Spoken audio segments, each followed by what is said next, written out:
Okay, hello everybody. Welcome to another episode of Gish Gallop Girl, and this was supposed to be our first episode of January 2026, but life happens and we're now in February 2026. As we record this, it is February the 6th of 2026. If you want to really put a date on it. 6th. Yep.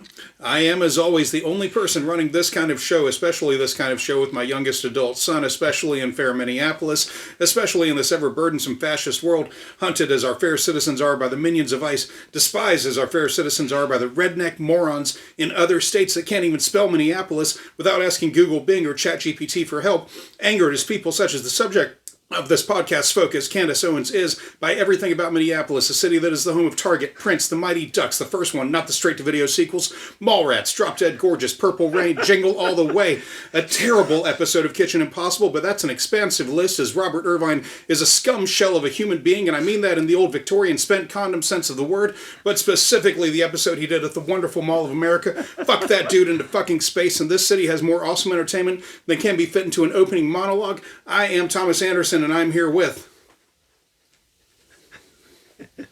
What the fuck? Come on, what's your name? Matthew Anderson. But... See, how hard was that to do? I did all the heavy lifting. It's just the speed of flight that you spat all of that out at. I could have gone faster. The barrage of information. I could have gone faster. But today we're talking about episode 16 of A Shot in the Dark, titled My Third Birth Story. And it is oddly appropriate that I am discussing this with the third child I helped raise. And I am glad we decided he would be the last one, because raising kids is fucking pricey.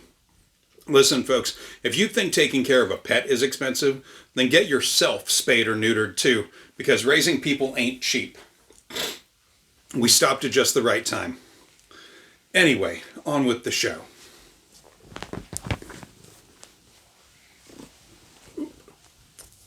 It would help if I had the volume on the actual thing here. All right. Here we go. First clip. Hey guys, Happy New Year and welcome to another episode of A Shot in the Dark. And today we are going to get into my third birth story. I feel like that is definitely the way to start the new year. I will just say, just in the background, we're not going to get into it today, but very tough postpartum period because I had to go in for a surgery 2 weeks postpartum. We're going to talk about that in the next episode. We're going to get into postpartum depression and things of that nature. But it has been it had been, I guess, now we're in January, a very rough December. Definitely the most challenging month, I think, that I probably had in my life in terms of physical capabilities. But again, now we're here to discuss today.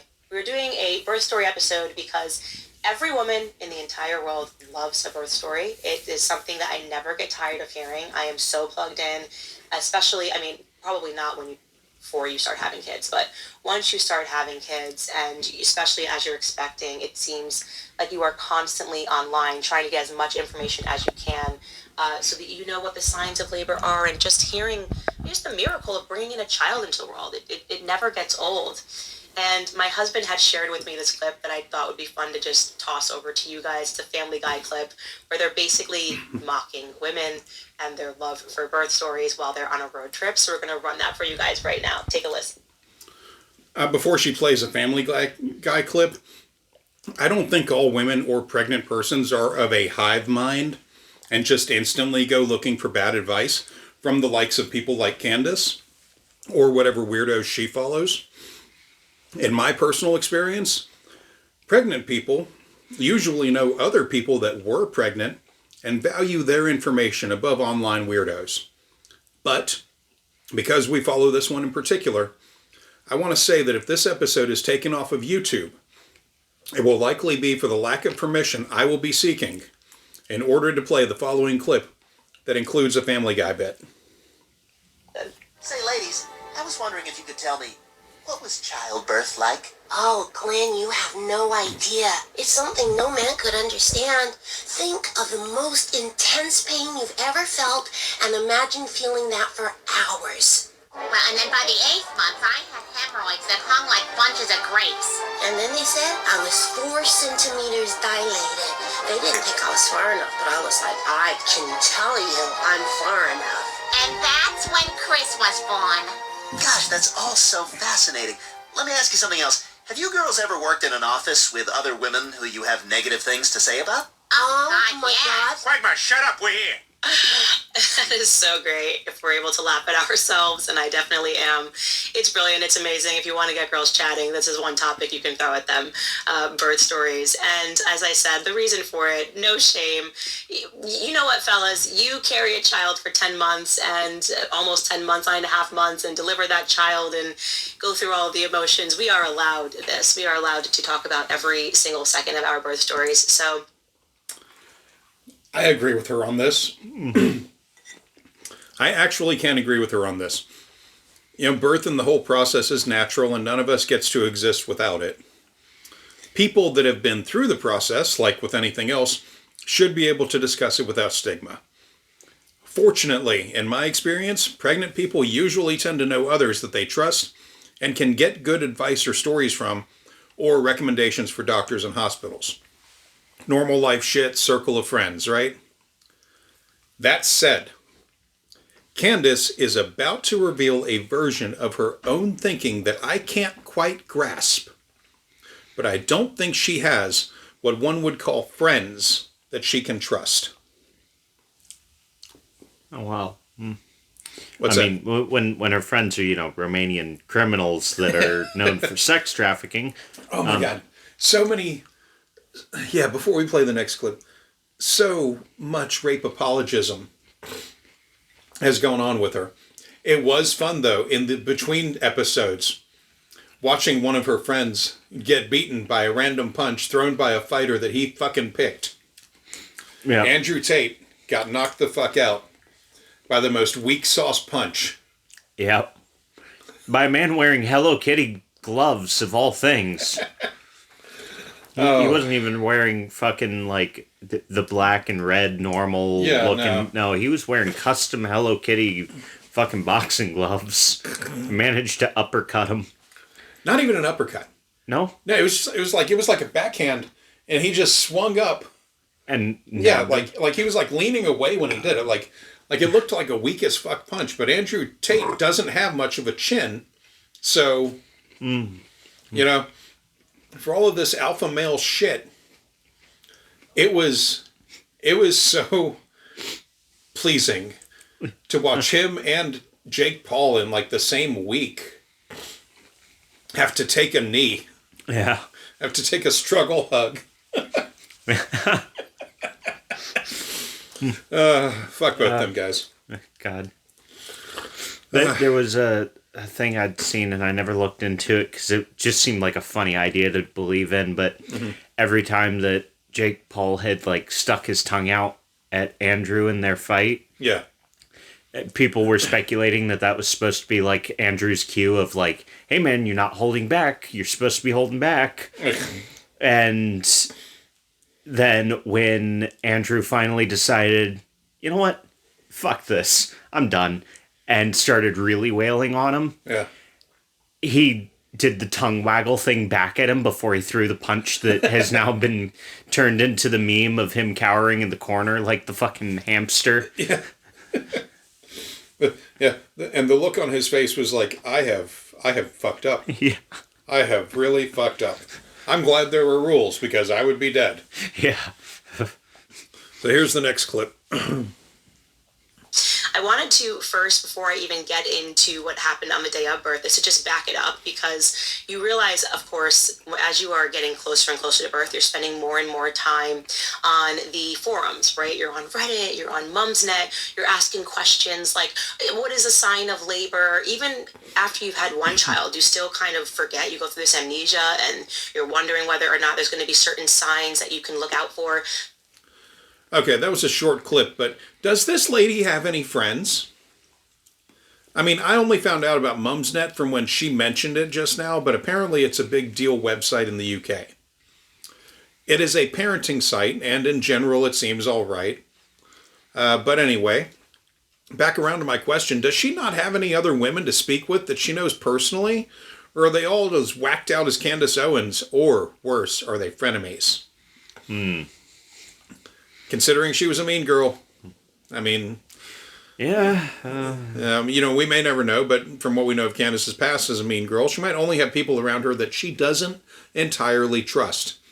And that is also a feature of narcissism. It's hard to take advice from anyone when you fervently believe with no proof or plenty of proof otherwise that you are the smartest person in the room.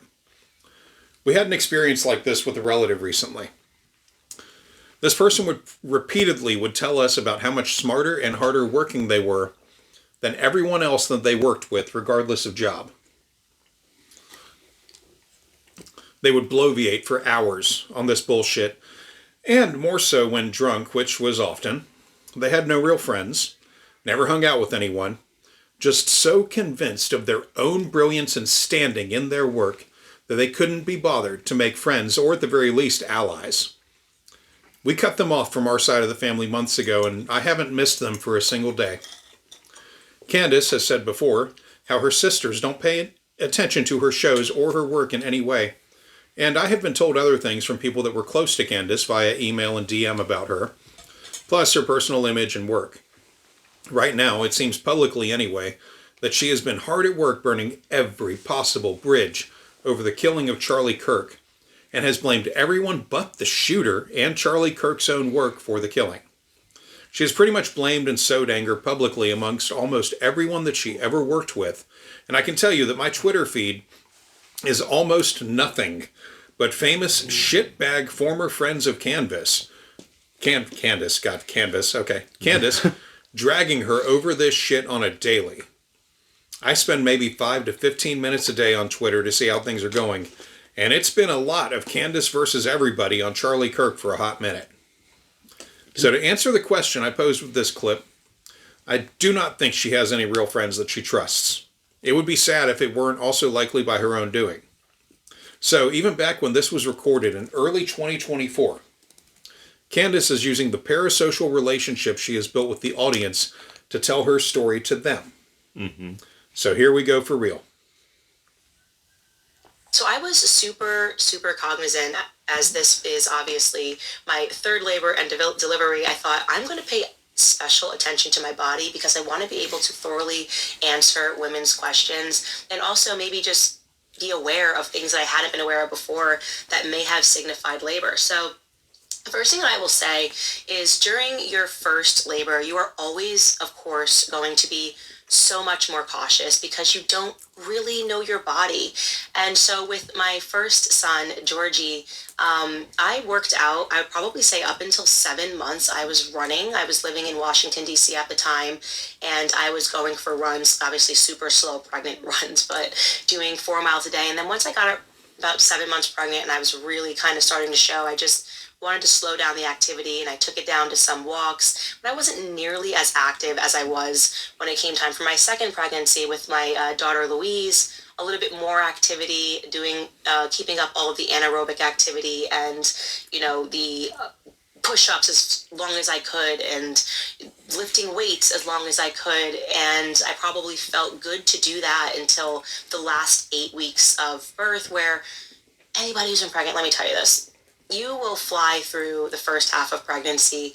Around 30 weeks, I promise you, every day just kind of starts to feel like a year. About maybe 32 weeks. And the closer you get to pregnancy, the longer the years get. To birth, the longer the years get. It is like time slows down miraculously.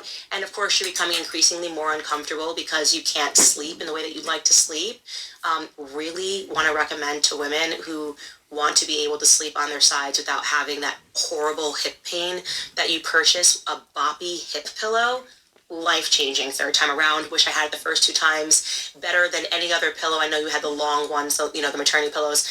I am telling you, that little pillow that just picked up my hip so that I wasn't holding all of that extra weight onto it was absolutely amazing, because I just loved to sleep by my side, and it was becoming increasingly painful the bigger I got.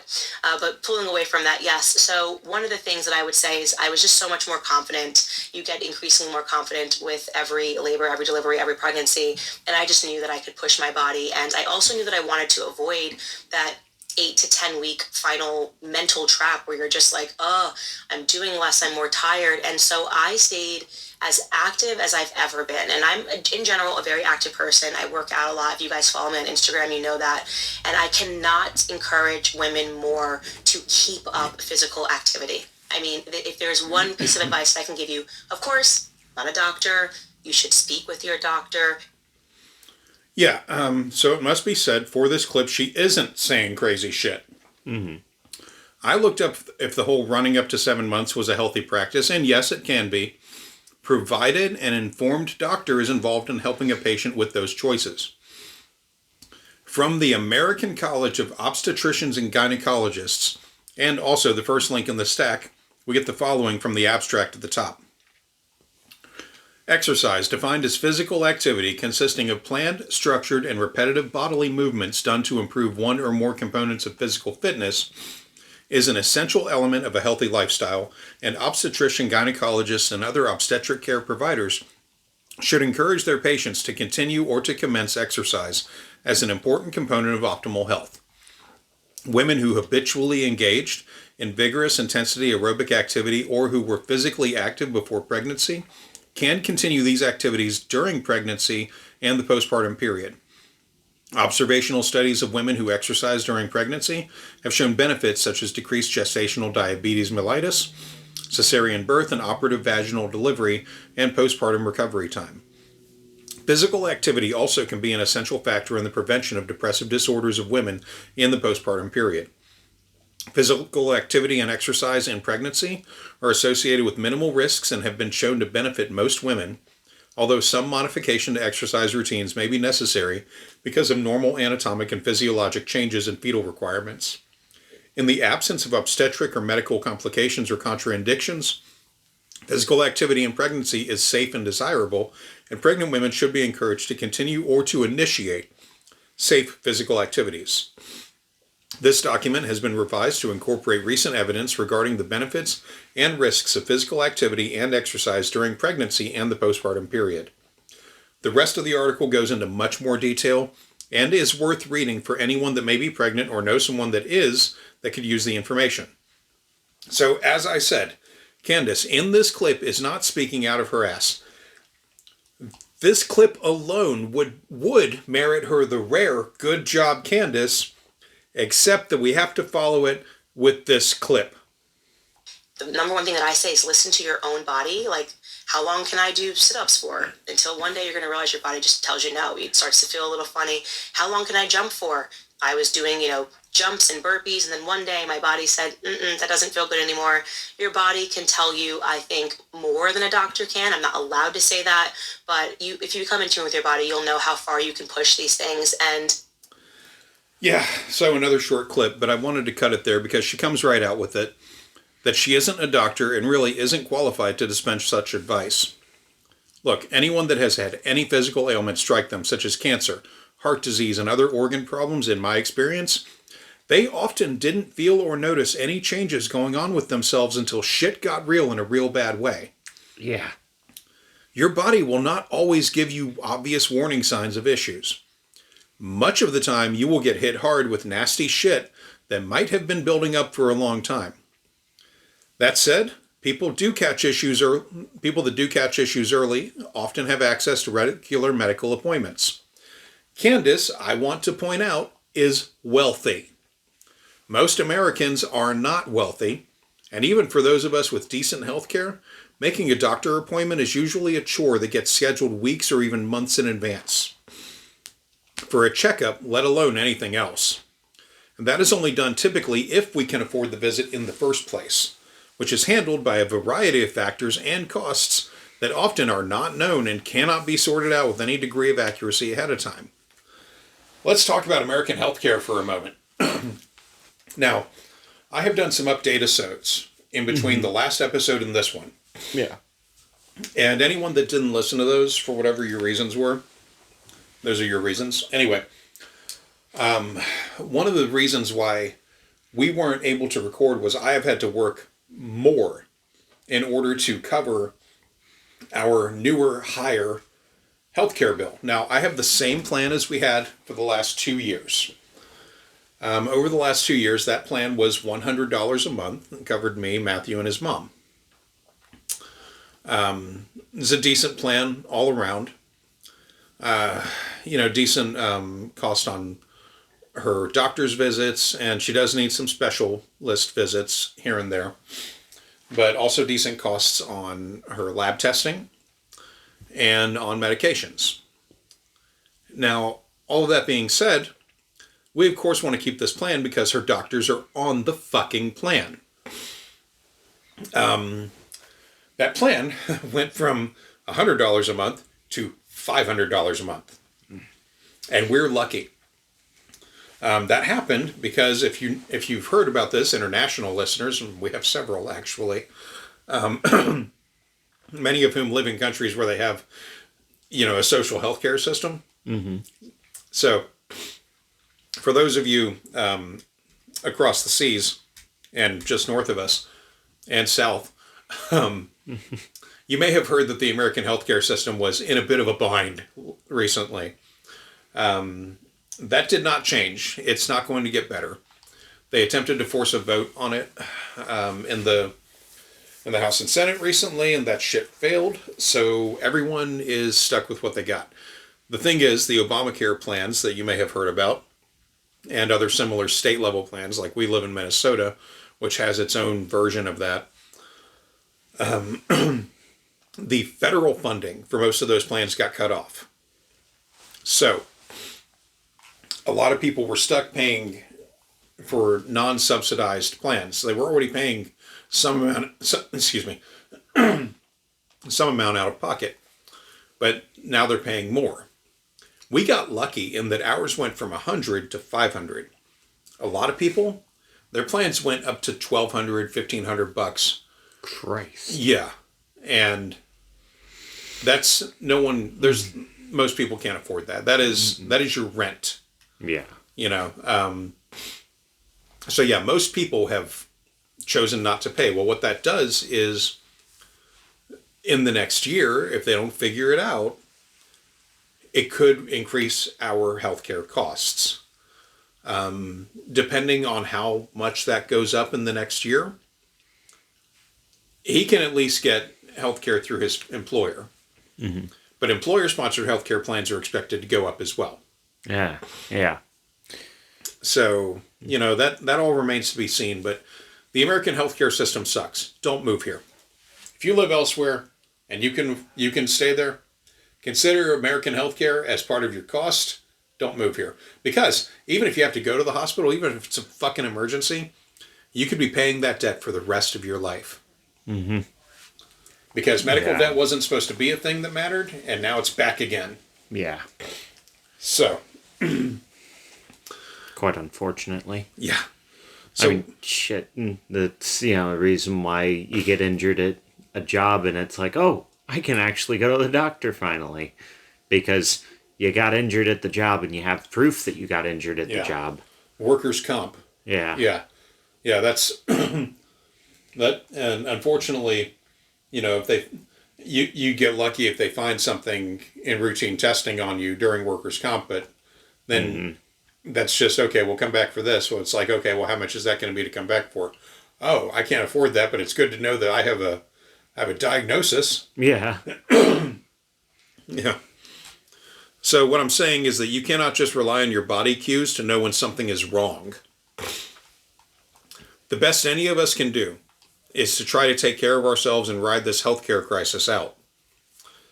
Next, Candace will continue the parasocial love fest with more advice she is not qualified to dole out.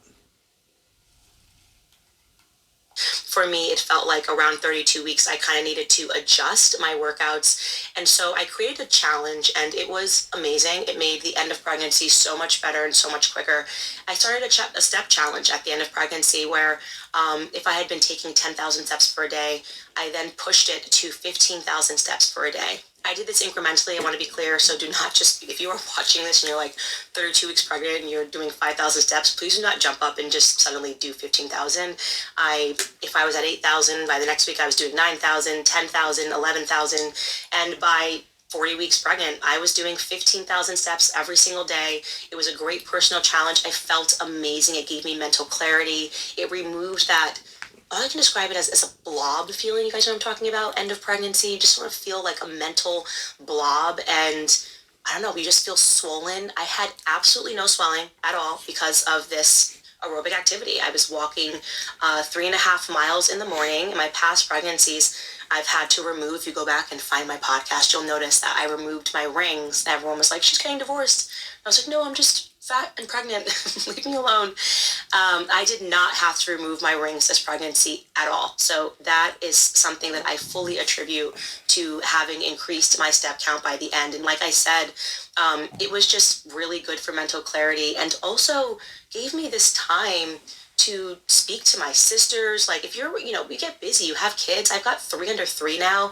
At the time I had 2 under 2. I was just talking to my sisters a lot more, feeling like my relationships were deeper than they've ever been. It was really nice. So I want to recommend walking for people that can. I know some people have other things going on during their pregnancy. Take the advice that you can, leave the advice that you can't. So according to a source, again, from the American College of Obstetrics and Gynecology, which is the second source on the show notes, 10,000 steps is the maximum recommended for a pregnant woman in good health to take in a day. If anyone is particularly interested in a pretty good breakdown of how and why this works, and also warning signs that a person should stop or not go from almost nothing to 10,000, read the linked source. It's the second source. It's all written in plain and concise language. But basically, 10,000 steps is a maximum recommendation. If Candace actually did 15,000, well, while that fits with her narcissism, she really shouldn't be putting that out there for her audience. Mm-hmm. And now for some international travel. A second thing that I did, which I did for all of my pregnancies, but I do want to talk about it because I know that on forums women ask this question all the time, pertaining to flying. There is some really weird fear about flying on airplanes while you're pregnant.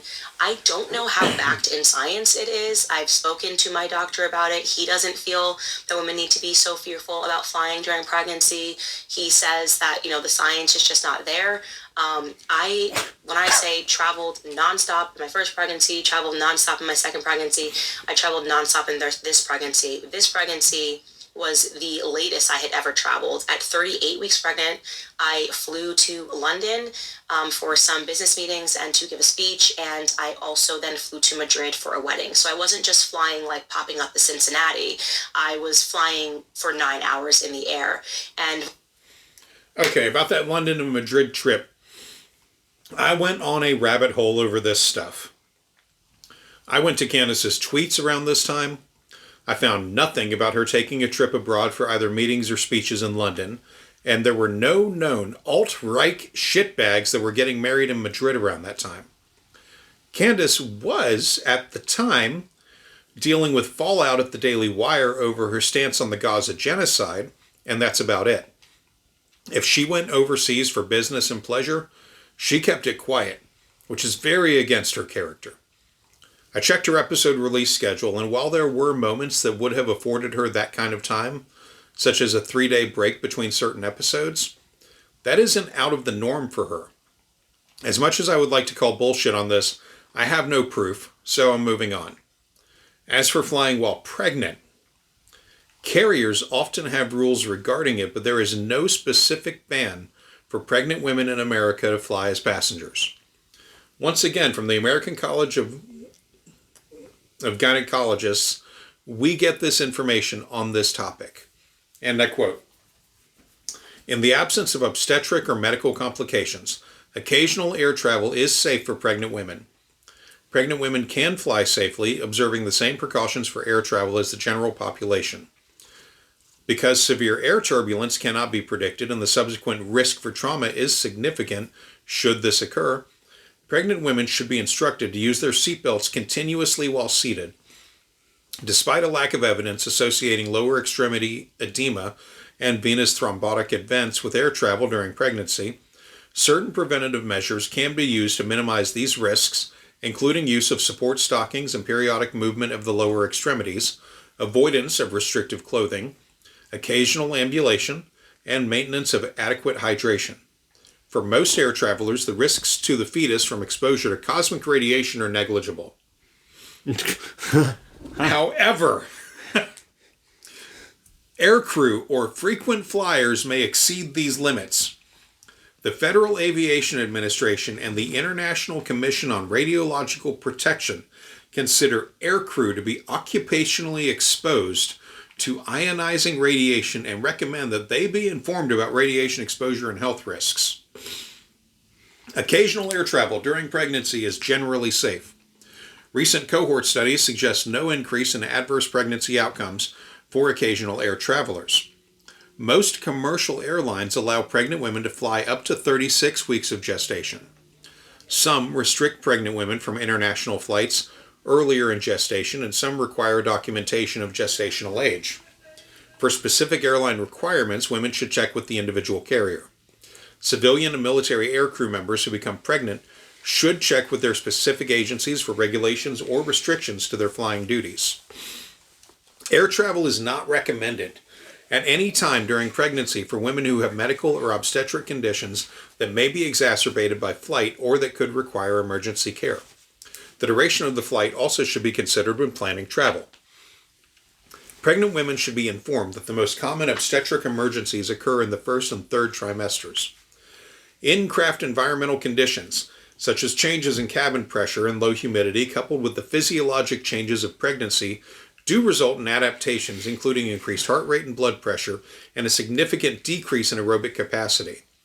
The risks associated with long hours of air travel, immobilization, and low cabin humidity, such as lower extremity edema and venous thrombotic events, recently have been the focus of attention for all air travelers.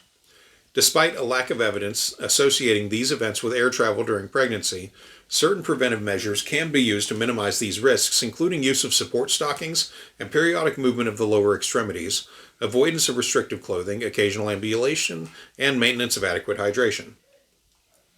Because severe air turbulence cannot be predicted and the subsequent risk for trauma is significant should this occur, pregnant women should be instructed to use their seatbelts continuously while seated. The seatbelt should be belted low on the hip bones between the protuberant abdomen and pelvis.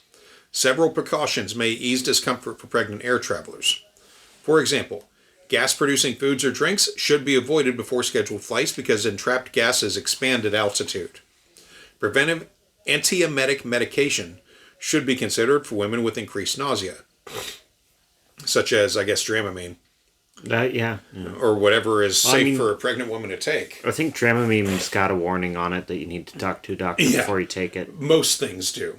Yeah. Yeah, most things do, particularly when they're pregnant. Like the list of medications just drops to almost nothing. Yeah. Available information suggests that noise, vibration, and cosmic radiation present a negligible risk for the occasional pregnant air traveler.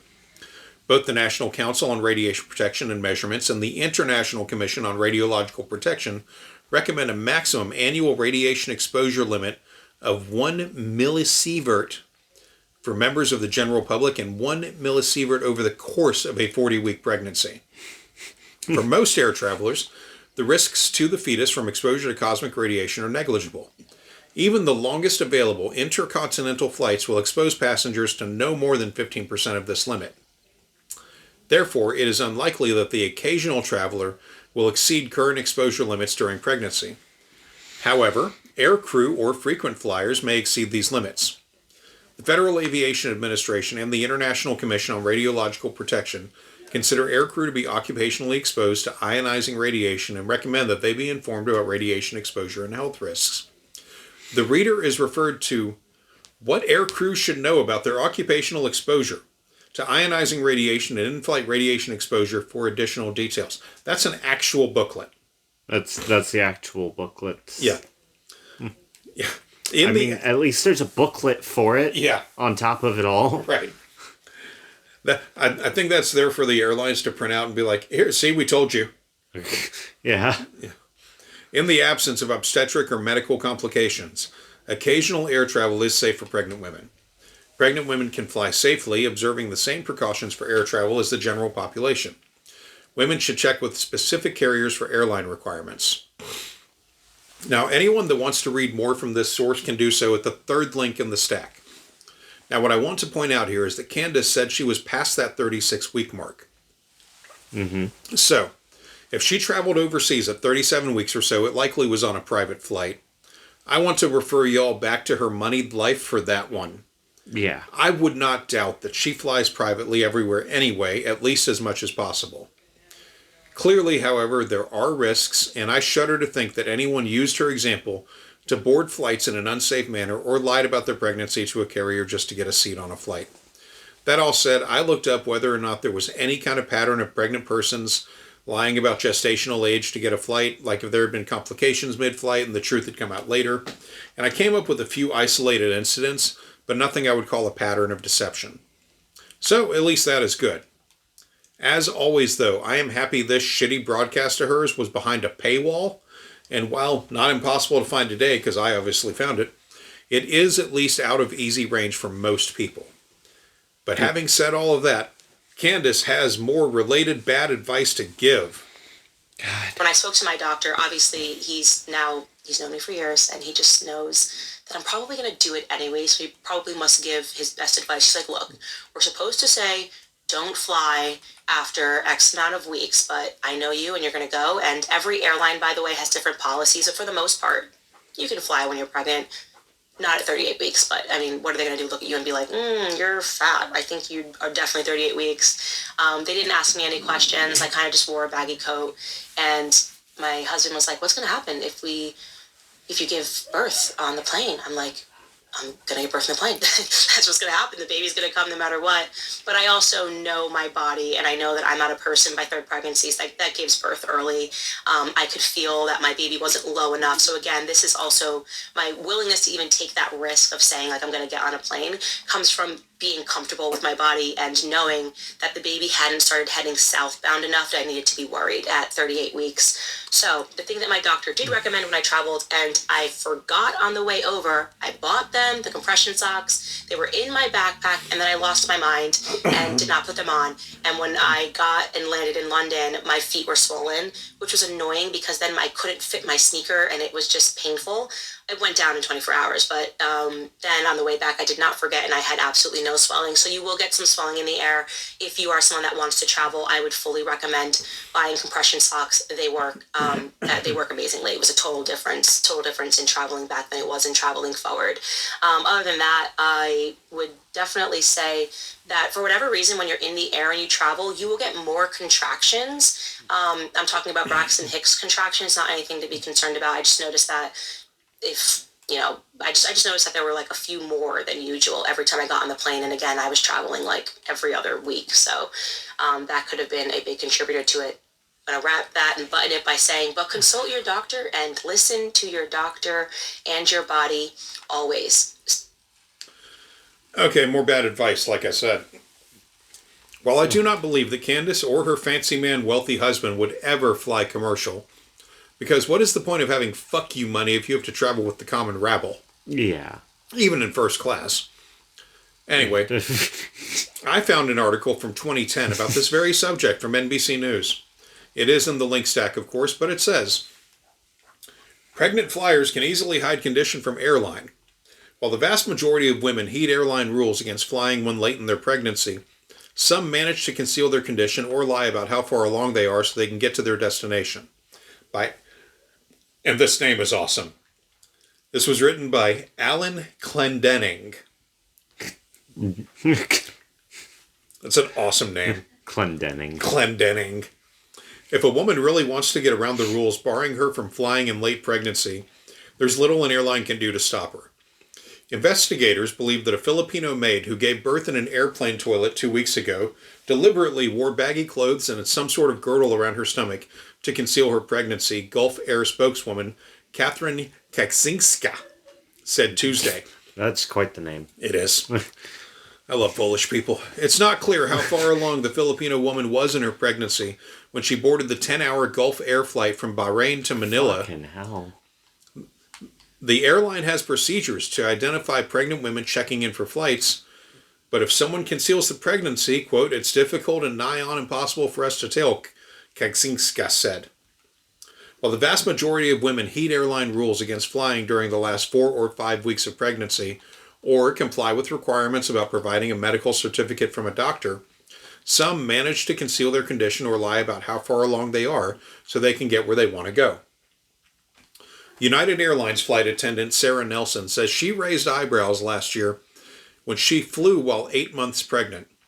She was legal but looked ready to give birth at any moment. Quote, I got reactions everywhere because I really think it is quite rare that you see people flying so advanced in their pregnancy, end quote, said Nelson, who is also the spokeswoman for the United Airlines branch of the Association of Flight Attendants, CWA. Quote, I probably scared people a little bit, she said. In-flight births are so infrequent they aren't tracked by airline associations. Much more common are passenger medical emergencies like heart attacks and anxiety attacks, or travelers who pass out after taking tranquilizers or drinking alcohol. Yeah. The Filipino woman says she had been raped and impregnated by her employer in Qatar, then forced by her employer's wife to return home. She managed to hide the pregnancy to board the plane, then went into labor, giving birth in the packed jet's toilet without any other passengers or the flight crew noticing. Christ. Yeah. She abandoned her 6-pound, 9-ounce baby boy in the trash, saying she feared what her family would say. The child is doing fine under the care of authorities, and the woman could face child abandonment charges. A Samoan woman on a flight to New Zealand gave birth the same way last year, again without anyone noticing. That child was also saved from the trash and survived, and the woman was convicted of abandonment and deported. Since 2007, babies have also been born aboard planes flying from Chicago to Salt Lake City, on a domestic flight in Malaysia, and on long-haul flights from the Netherlands to Boston, from Hong Kong to Australia, and from Germany to Atlanta, Georgia. But even when gate attendants question how pregnant a passenger is, they usually have no choice but to let the woman fly if she says she has not reached the airline's cutoff date and is showing no sign of physical distress, said Dr. Financy Anzalone, President-elect of the Aerospace Medical Association in Alexandria, Virginia. I know these are serious last names, but that last one was... Look, the first name is Financy. Financy. I looked that up. I was like, there's no fucking way. Totally. Fancy. Quote, the rules now are based on honesty and the idea that a pregnant mom is going to protect her unborn, Anzalone said. If gate attendants believe a pregnant woman is farther along than allowed, or showing possible signs of labor or distress, they can call medical personnel to determine whether she has the necessary medical documentation and is fit to fly, Anzalone said. Honor System.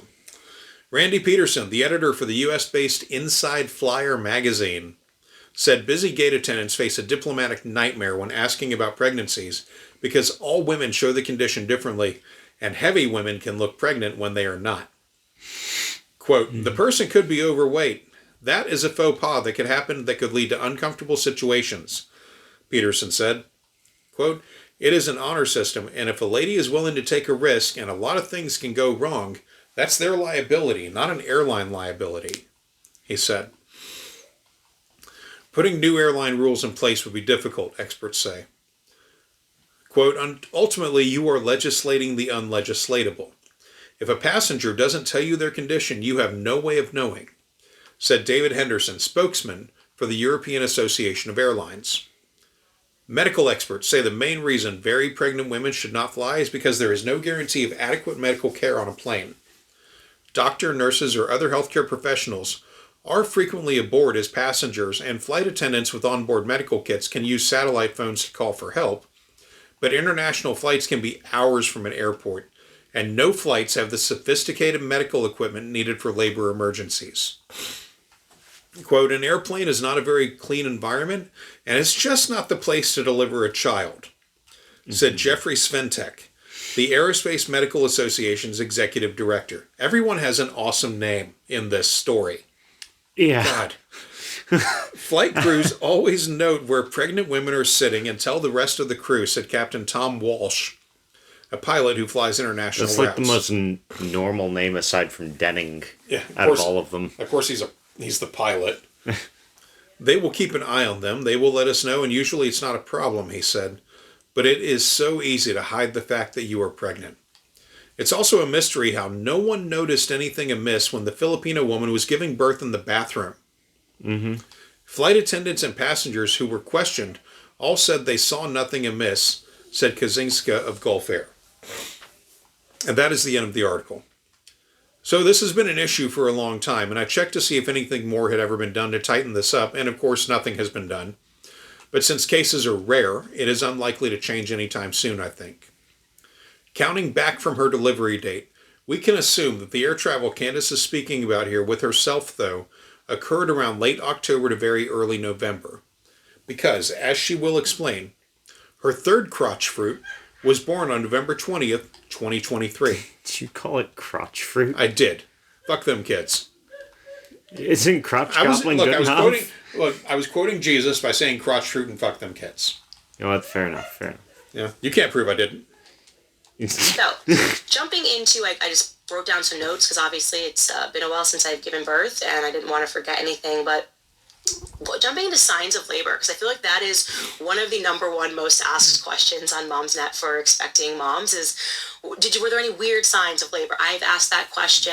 I'm a lurker. I've never posted in MomsNet, so this is the closest I'm getting to posting any of these mom forums, but I paid extra special attention to one particular thing that happened. So I gave birth, just to be clear, on Monday, November 20th. On Sunday, November 19th, I knew that I was getting very close to labor for two reasons. First off, I was having contractions every 20 minutes. And so just in case you're a first-time mother-to-be, the way that you know that you're going into labor is because suddenly your Braxton Hicks contractions, which are kind of irregular, start becoming regular contractions. And I was timing them, and they were like every 15 to 20 minutes on that Sunday.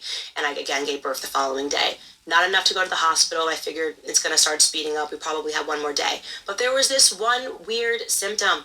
My eyesight. I was basically blind. I felt like a kid that just can't see. It was all blurry. Like when you see a cartoon and they describe people that just do not have good eyesight, I could not see. And I remember particularly because on Sundays, my husband and I kind of have the same routine. We go out and we get breakfast and we go get coffee. And I remember sitting in the parking lot and looking up at a sign that was 5 feet away from me and it said 15-minute parking. And I was like, squinting, just I can't read that. How weird is that?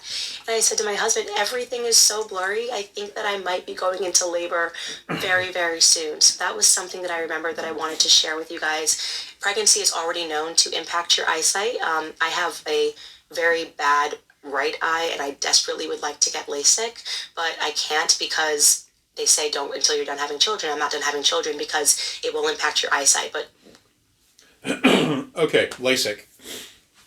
So I'm pausing it there because I wanted to see if this was true about the LASIK. It is, mostly. So from an article on the American Academy of Ophthalmology from their EyeWiki sourcing, we get the following article, which is, of course, in the link stack. Before I read from it, though, there is going to be a condition discussed in the article that is worth knowing about. Laterogenic keratectasia. And it is a complication where the cornea becomes abnormally thin and bulges forward after refractive surgery such as LASIK, leading to progressive corneal ectasia, an outward protrusion, and worsening vision. It refers specifically to corneal thinning and protrusion that are caused by a medical procedure, most often laser refractive surgery like LASIK or PRK. As the cornea weakens and bulges, patients can develop increasing myopia, irregular astigmatism, distorted vision, glare, and reduced best-corrected visual acuity. Major risk factors include removing too much stromal tissue, leaving a very thin residual stromal bed, creating a thick flap, or operating on eyes with undiagnosed early keratoconus or other biomechanical weakness. The surgery reduces the cornea's mechanical strength so that normal eye pressure can gradually deform it, producing the ectactic shape over weeks to years after the procedure. Having established that, the article says, during pregnancy, many physiological changes occur. The ocular system is also affected by the fluctuating hormones. For instance, sex steroid and thyroid hormone receptors are found on the cornea, although the effects of such hormones have not been fully elucidated. Nevertheless, previous studies have noted changes in corneal curvature correlating with the onset and progression of keratoconus and iatrogenic ectasia during pregnancy. There have been few case reports of corneal melting during pregnancy in women with a history of prior corneal surgeries. Considering the organic effects of pregnancy on the cornea, what are the visual changes in women who become pregnant status post-laser-assisted in situ keratomelissis, which is LASIK? Oh, that's the legal name of LASIK? Laser-assisted in situ keratomelissis. Yes. The United States FDA, thank God they found that acronym, right? Yeah. The United States FDA lists pregnancy and breastfeeding as a contraindication to LASIK because of temporary and unpredictable changes in your cornea, and because a LASIK treatment may improperly change the shape of your eye. Here, we review some literature regarding these changes, as well as discuss observational and case studies involving LASIK and PRK in pregnant patients and explore the potential consequences of LASIK in the pregnant woman through a literature search. Corneal thickness has been shown to increase during pregnancy. Weinreb found that there was an increase in corneal thickness during pregnancy in 89 women, varying from 1 to 16 microns, compared to non-gravid and postpartum controls. While this study found that gestational age did not affect changes in corneal thickness, others have noted ocular changes occurred during the second and third trimesters of pregnancy. Effie found that central corneal thickness was significantly higher in the second and third trimester compared to the first trimester and 3 months postpartum. There was a 3.1% increase in central corneal thickness in the third trimester, and this was associated with a 9.5% decrease in intraocular pressure. In 54 pregnant women,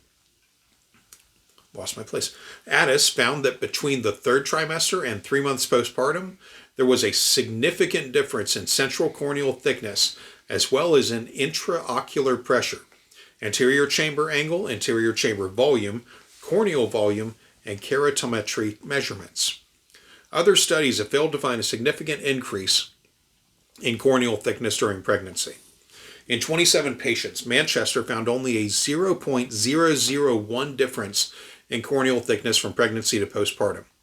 In a prospective study, Sen found no statistically significant difference in central cornea thickness in 32 pregnant women with matched controls. A proposed explanation for increased corneal thickness was increased body fluid retention during pregnancy. More recently, it is thought that receptors have been identified in the corneal stroma and endothelium. Studies examining ocular changes with the menstrual cycle have also demonstrated an association with estrogen and corneal thickness. Fluctuations in estrogen levels in the blood with the menstrual cycle led to changes in corneal thickness with increased thickness at ovulation and at the end of the menstrual cycle. Corneal curvature has been found to increase in pregnancy. In a prospective trial, Park found that there was an increase in keratometry during each trimester in pregnancy, and that this continued for those who breastfed. The corneal curvature returned to first trimester values after cessation of breastfeeding. In a separate prospective study, Goldrich studied 60 pregnant and non-pregnant women and found a steeper corneal curvature as well as a lower IOP in pregnant patients. These studies are contradictory, however, to a study done by Manchester who found a mean difference of only 0.01 D in 25 patients. Changes in corneal curvature are thought to be secondary to increased levels of progesterone and estrogen that increase collagenylytic activity, which may lead to corneal steepening. A decrease in intraocular pressure during pregnancy has been described in several studies. There is no evidence that the decrease in IOP is due to changes on an anatomic level. Instead, it is thought that hormones such as progesterone, relaxin, and HCG lead to reduced episerial venous pressure and increased aqueous outflow. There are conflicting opinions on whether or not refractive changes occur in pregnancy. Despite changes in corneal curvature, Park found no change in refractive error. Similarly, Manges found no significant difference in spherical refractive correction or cylinder axis. There was less than 0.03 D mean change in refractive error between pregnant and non-pregnant patients. However, in a large survey by Pizzarello, God, that's an awesome name, 12 out of 83 pregnant patients complained of visual changes. I'm sorry, but Pizzarello sounds like a fucking pizza place that a researcher decided to go to, and he was just like, you know what, I need to put a name down for this study. Fuck it, the pizza place down the corner. Let's do it. These women that complained of visual changes were found to have a myopic shift from pre-pregnancy levels of 0.87 D, plus or minus 0.3 in the right, and 0.98 D, plus or minus 0.3 in the left eye. The myopia returned to pre-pregnancy levels by 3 months of postpartum. Corneal sensitivity tends to decrease in pregnancy. Using a Cochet bonnet anesthesiometer to stimulate the cornea, Milladot found that corneal touch threshold increased with advancing pregnancy, and this was significant compared to controls in the third trimester. Within 6 to 8 weeks, postpartum corneal sensitivity returned to normal.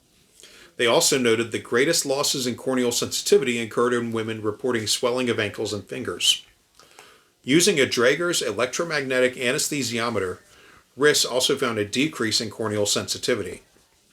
Corneal sensitivity also decreased during the pre-ovulatory estrogen peak during the menstrual cycle, suggesting an association with hormonal changes. Dry eye. There appears to be an association with hormones and dry eye symptoms. Studies have shown that women have dry eye signs and report dry eye symptoms more frequently than men. Pregnant women have a decrease in tear production during the third trimester, shown in 80% of women using the Schirmer test. Schirmer. The mechanism for dry eye associated with pregnancy is still unclear, but possible explanations are alteration in tear production and inflammatory changes. A decrease in goblet cell population and secretion of mucin has been associated with increased levels of estrogen and progesterone. Changes in lacrimal gland function may also play a role in dry eye. Substantial changes in Na/K at ATPase expression on lacrimal gland tissue in pregnant rabbits likely contributes to alterations in lacrimal gland secretion. The presence of 17-beta estradiol has been shown to increase the expression of inflammatory genes in corneal epithelial cells. This may contribute to symptoms of dry eyes as well. Contact lens intolerance. It is common for women to develop contact lens intolerance during pregnancy. Park reported that 25% of pregnant patients developed contact lens intolerance, mostly in the second trimester. Similarly, 30% of soft or rigid contact wearers reported difficulty with their contacts in normal pregnancy, including discomfort, surface mucus deposition, increased awareness, and reduced wearing time.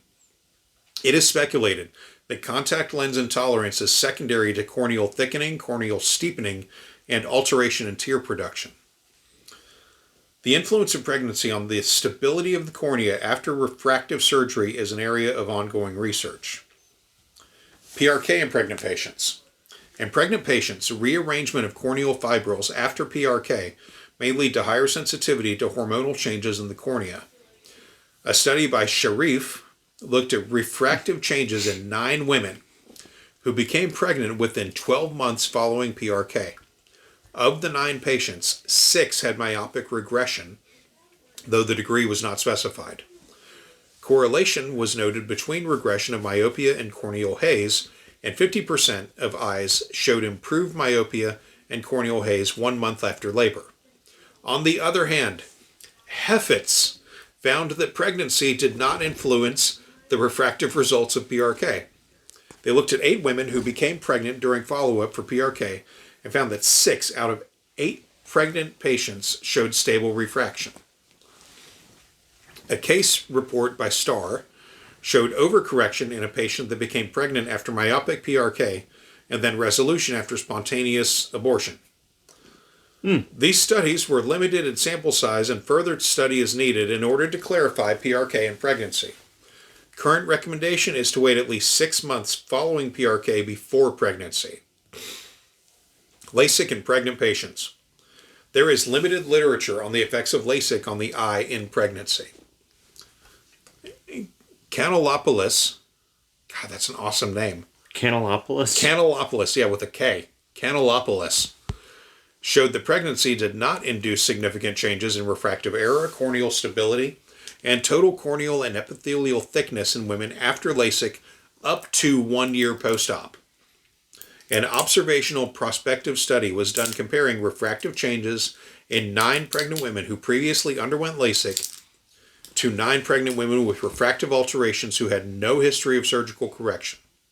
Alterations in spherical equivalent and cylinder values were statistically significant during the first half of pregnancy compared to pre-pregnancy in both the LASIK and non-LASIK group. In regards to spherical equivalent, it was found that those with smaller previous refractive defects exhibited a greater statistically significant change in spherical equivalent compared to those with larger previous refractive defects.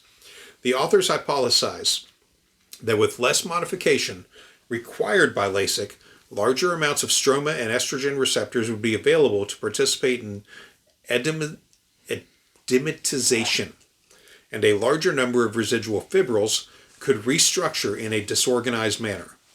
They did not find any decrease in visual acuity, spherical refractive value, corneal curvature, or axial length, but noted a tendency towards worsening visual acuity and refractive value throughout pregnancy that was more significant in patients with previous LASIK. Post-LASIK ectasia has been attributed in some cases to hormonal influences that occur during pregnancy. Late onset iatrogenic keratosis was found to occur 4 to 9 years after LASIK in 5 pregnant patients. The authors suggest that pregnancy may increase the risk of keratosis in predisposed individuals. In one case report, a woman developed iatrogenic keratosis during her first pregnancy 36 months after LASIK. 3 years after LASIK, she experienced this. Corneal collagen cross-linking, known as CXL, with riboflavin and ultraviolet energy stopped the progression and regression of keratometric steepness. However, during a second pregnancy, keratosis was exacerbated despite CXL treatment.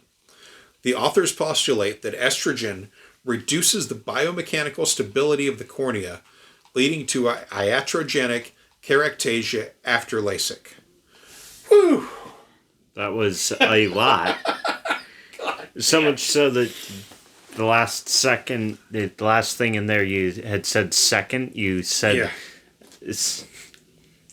you slurred it a little bit at the D area. My mouth stopped. Yeah. Oh my God. That was a lot though. Much respect to doctors always. Uh-huh. So there is an exhaustive set of material for all the where and why of how pregnancy and LASIK are a bad combo. Yeah. I bothered looking it up and learning about it, so I decided to share, as is the way of this program. I want to be fair here and remind everyone that Candace said she wants it, but will have to wait until after she is done having kids, which, honestly, seems pretty fucking sensible given everything I just read. Yeah. But, of course, this is Candace Owens Farmer we are talking about, and any good vibes generated by giving her a pat on the back are about to be fucking tanked like a clown at the fair. That is something that I definitely noticed, and I even noticed it the following morning, the day of birth.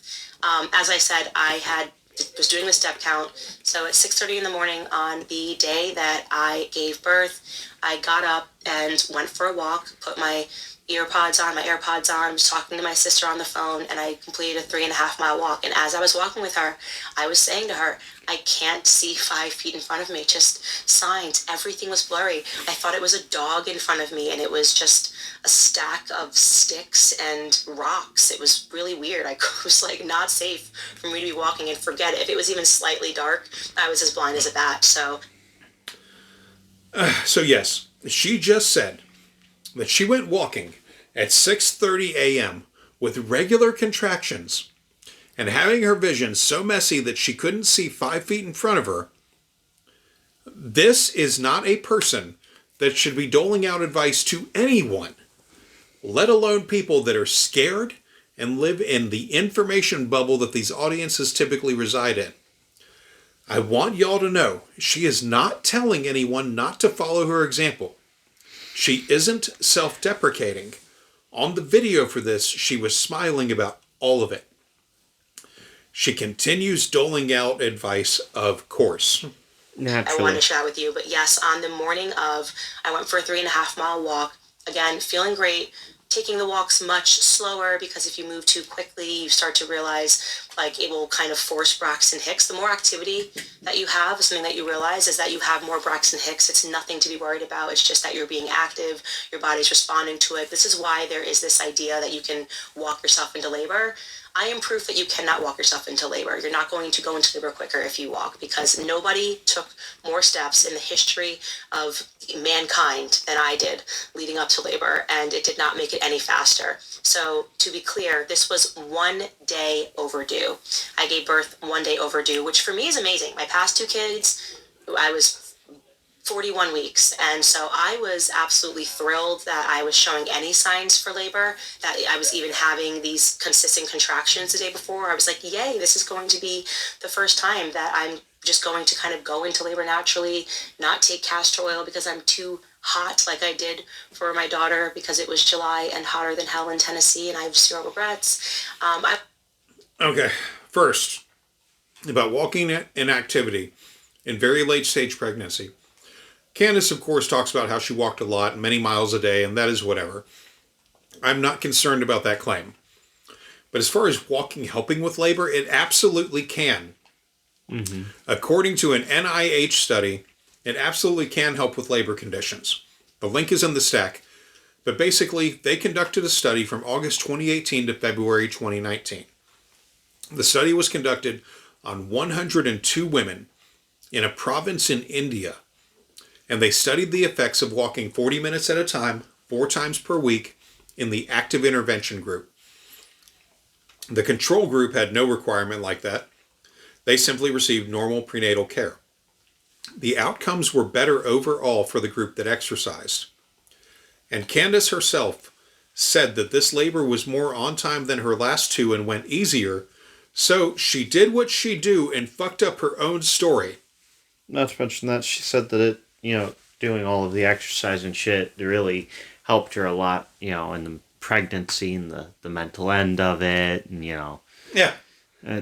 It made her thinner, and so, she wasn't as fat, and she could do more things, and, I don't think she quite realized any of that at the end there. No. So the link to the NIH study is in the link stack, of course. Anyway, what caught me at the end there was she said that she took castor oil because it was hotter than hell in July, the year the kid was born, the year that the second kid, her daughter Louise, was born. Mm-hmm. I looked up what that could mean because I have never heard of anyone taking castor oil for anything other than maybe as a laxative. Now, I am willing to concede that there may be an issue of language here. Candace said she took castor oil while pregnant to cool down. She didn't say in what form or how. Excuse me. Castor oil is only known to be an anti-inflammatory when applied to the skin as a topical. It is used internally as a laxative. When she said she took it, I initially assumed it was as an internal thing. But nothing supports the idea of taking it internally to cool down. So please do not do that. Yeah, do not drink any castor oil. Yeah. Unless you were, like...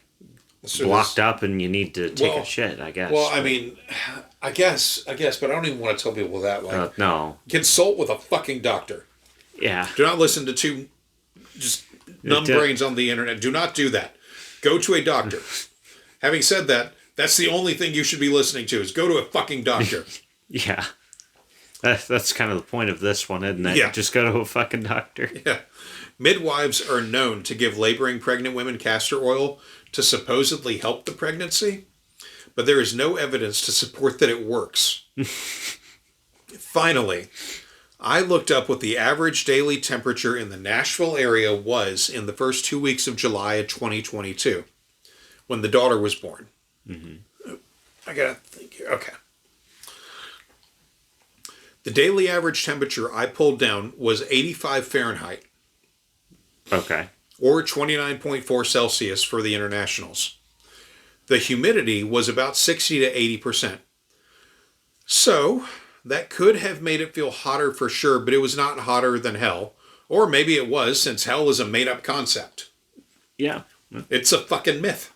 And, I mean, if we're talking about the frozen hell that is, the Nordic hell, it's... Yeah, I mean, there's... Well, that's one of the Nordics. Oh, yeah, that's one of the Nordic hells. Anyway, I think if it was that hot outside, maybe she could have used the treadmill in the mansion gym. Mm-hmm. Which seems like a safer deal than overheating while pregnant. Yeah. Just my opinion, though. Moving on. This next part... Ooh. I was feeling very excited. So what I did next, some people think it's totally insane. I think it's perfectly practical, given everything I've said to you about that end of pregnancy lull. I got ready for work. I worked while up until 40 weeks. That's another question women ask. When should I go on maternity leave? Well, one way to think about it, if you have 6 weeks of maternity leave, is that if you decide you feel fine, but you're like, I'm just going to, get ready for the baby and clean the house and keep working on the nursery for the next 2 weeks, you're giving away 2 weeks of time that you could have with your baby. Now, again, we can get into the specs of how horrible it is in general, because obviously, it's a tremendous compromise as a mother, to be a working mother, to think that you have 6 weeks before you have to be back into an office environment or back at work, whatever it is that you do. But it's a calculation that I think a lot of women want to take, also depending on what your work structure is. Maybe you're contracted, maybe you don't get paid maternity leave. For me, genuinely, it was about my sanity. I would prefer to work. It makes the days go faster. Was I slowing down? Absolutely. I can normally be like, let's sit down and film 5 episodes of something, and I have so much energy like I have right now. But end of pregnancy, I was like, we can do this, we can do that, and I was just kind of slowly trying to get to work. So I said, let's film episodes of A Shot in the Dark, because you guys know that we had gotten behind last year for a short period as I was working on another docu-series. And so I said, let's film 2 episodes, and I came in to film the Hep A episode on the day that I gave birth, and I was timing my contractions at about every 15 minutes. The general advice is that when your contractions get under 10 minutes consistently, it's time to go to the hospital. But not at 15 minutes. I woke up and I was like, And these contractions were definitely starting to take my breath away a little bit. Now, you're probably wondering, if you're a woman, like, what about any other signs? None. But this is different for every single person.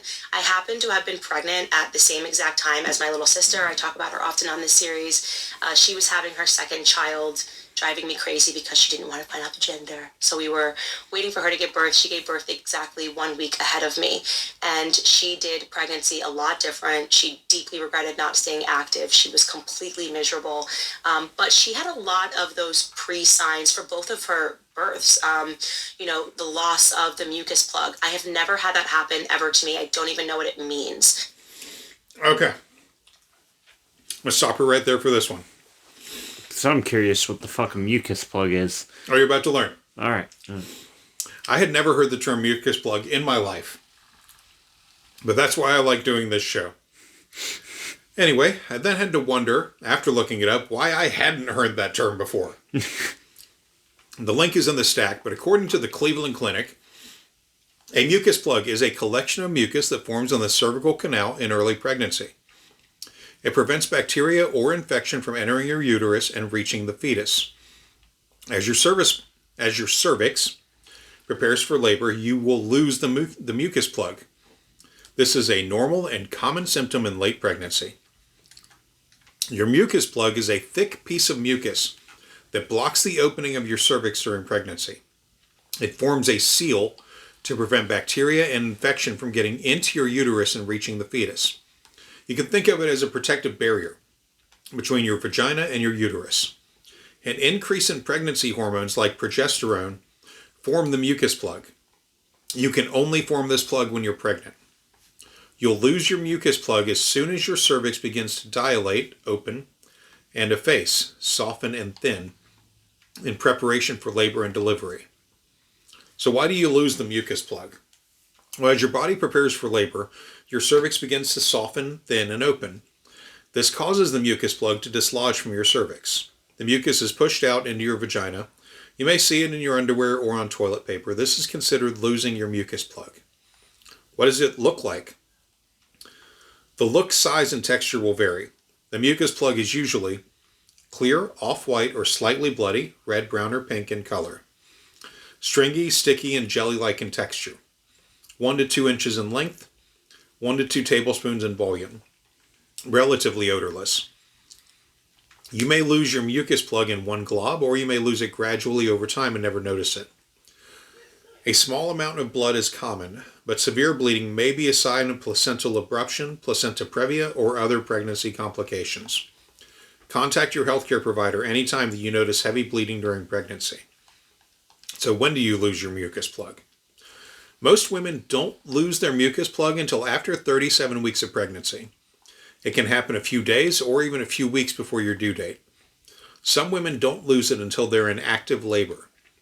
If you lose your mucus plug sooner than 37 weeks of pregnancy, contact your healthcare provider as a precaution. Can you lose your mucus plug slowly? Yes, you can lose it slowly or all at once. How can you tell the difference between mucus plug and discharge? An increase in vaginal discharge is normal in pregnancy. Vaginal discharge is usually thin and light yellow or white. Discharge from the mucus plug is thicker, more jelly-like, and there's more of it. It can also be tinged with red, brown, or pink blood. But what does it mean when you lose the mucus plug? Losing your mucus plug generally means your cervix has started to dilate, efface, or both. It means labor is around the corner, but no one can predict the exact time that labor will begin. Now, how long after losing your mucus plug do you go into labor? The length of time between losing your mucus plug and going into labor can vary. In some cases, you may go into labor within hours or days, while other times you may not go into labor for a few weeks. How will I know if it's my mucus plug? Well, the most noticeable sign is seeing mucus in your underwear or on toilet paper. It looks like the mucus that comes out of your throat when you have a cold, as opposed to blood you may see during your menstrual period. Not all people know when they lose their mucus plug. This is because it can come out slowly over time instead of all at once. Possible causes. What causes the mucus plug to fall out? There are a few things that cause you to lose your mucus plug, such as cervix softening and opening. As your cervix begins to efface, soften, thin, and dilate, open, in preparation for delivery, this can cause your mucus plug to come out. This happens so your baby can pass through during birth. Or with sex, it's usually not harmful to have sex during pregnancy. In the last weeks of pregnancy, sexual intercourse can loosen the mucus plug. Cervical exam. During a prenatal appointment, your healthcare provider may check your cervix. The exam can stretch or irritate your cervix, and this can make the mucus plug fall out. If you suspect you've lost your mucus plug and are less than 37 weeks pregnant, you should contact your healthcare provider. They could be concerned and want to examine your cervix. Is losing your mucus plug a sign of labor? Losing the mucus plug can be one sign that labor is near. There are several other signs labor is coming. You should monitor yourself for these other signs, such as cramping, period-like cramps that come and go for a few days. You may feel these in your abdomen and lower back. Pelvic pressure. As the fetus drops lower into your pelvis, you may feel increased pressure. This is a term called lightening. Contractions. This is a regular tightening of your uterus that gets stronger and more frequent. Membranes rupture. Your water breaks. This is often one of the last signs of labor. You should contact your healthcare provider right away. So what are some side effects of losing your mucus plug? There are no side effects from losing your mucus plug. It's a normal part of pre-labor. Losing your mucus plug can be accompanied by other symptoms of labor like contractions and pelvic pressure. What happens if you lose your mucus plug in early pregnancy? If you suspect you lost your mucus plug before 37 weeks of pregnancy, it's best to contact your healthcare provider. This could be a sign of early labor or other pregnancy complications. Care and treatment. What happens after I lose my mucus plug? Take note of what your mucus plug looks like. Color, size, and texture. This can help your healthcare provider determine if it was your mucus plug. If you're 37 weeks into pregnancy and feel no labor symptoms, your healthcare provider may have no concerns. If you're less than 37 weeks pregnant or having contractions, your healthcare provider may want to evaluate you. So what is a mucus plug? Your mucus plug is a thick piece of mucus that blocks the opening of your cervix during pregnancy. It forms a seal to prevent bacteria and infection from getting into your uterus and reaching the fetus. You can think of it as a protective barrier between your vagina and your uterus. I think you already read this part. I think I did. An increase in pregnancy hormones like progesterone form the mucus plug, and you can only form this plug when you're pregnant. Yep. Oh no, it's because they repeated it in the page that I copied. Oh, okay. Yeah. Let me scroll down past all the repeated stuff.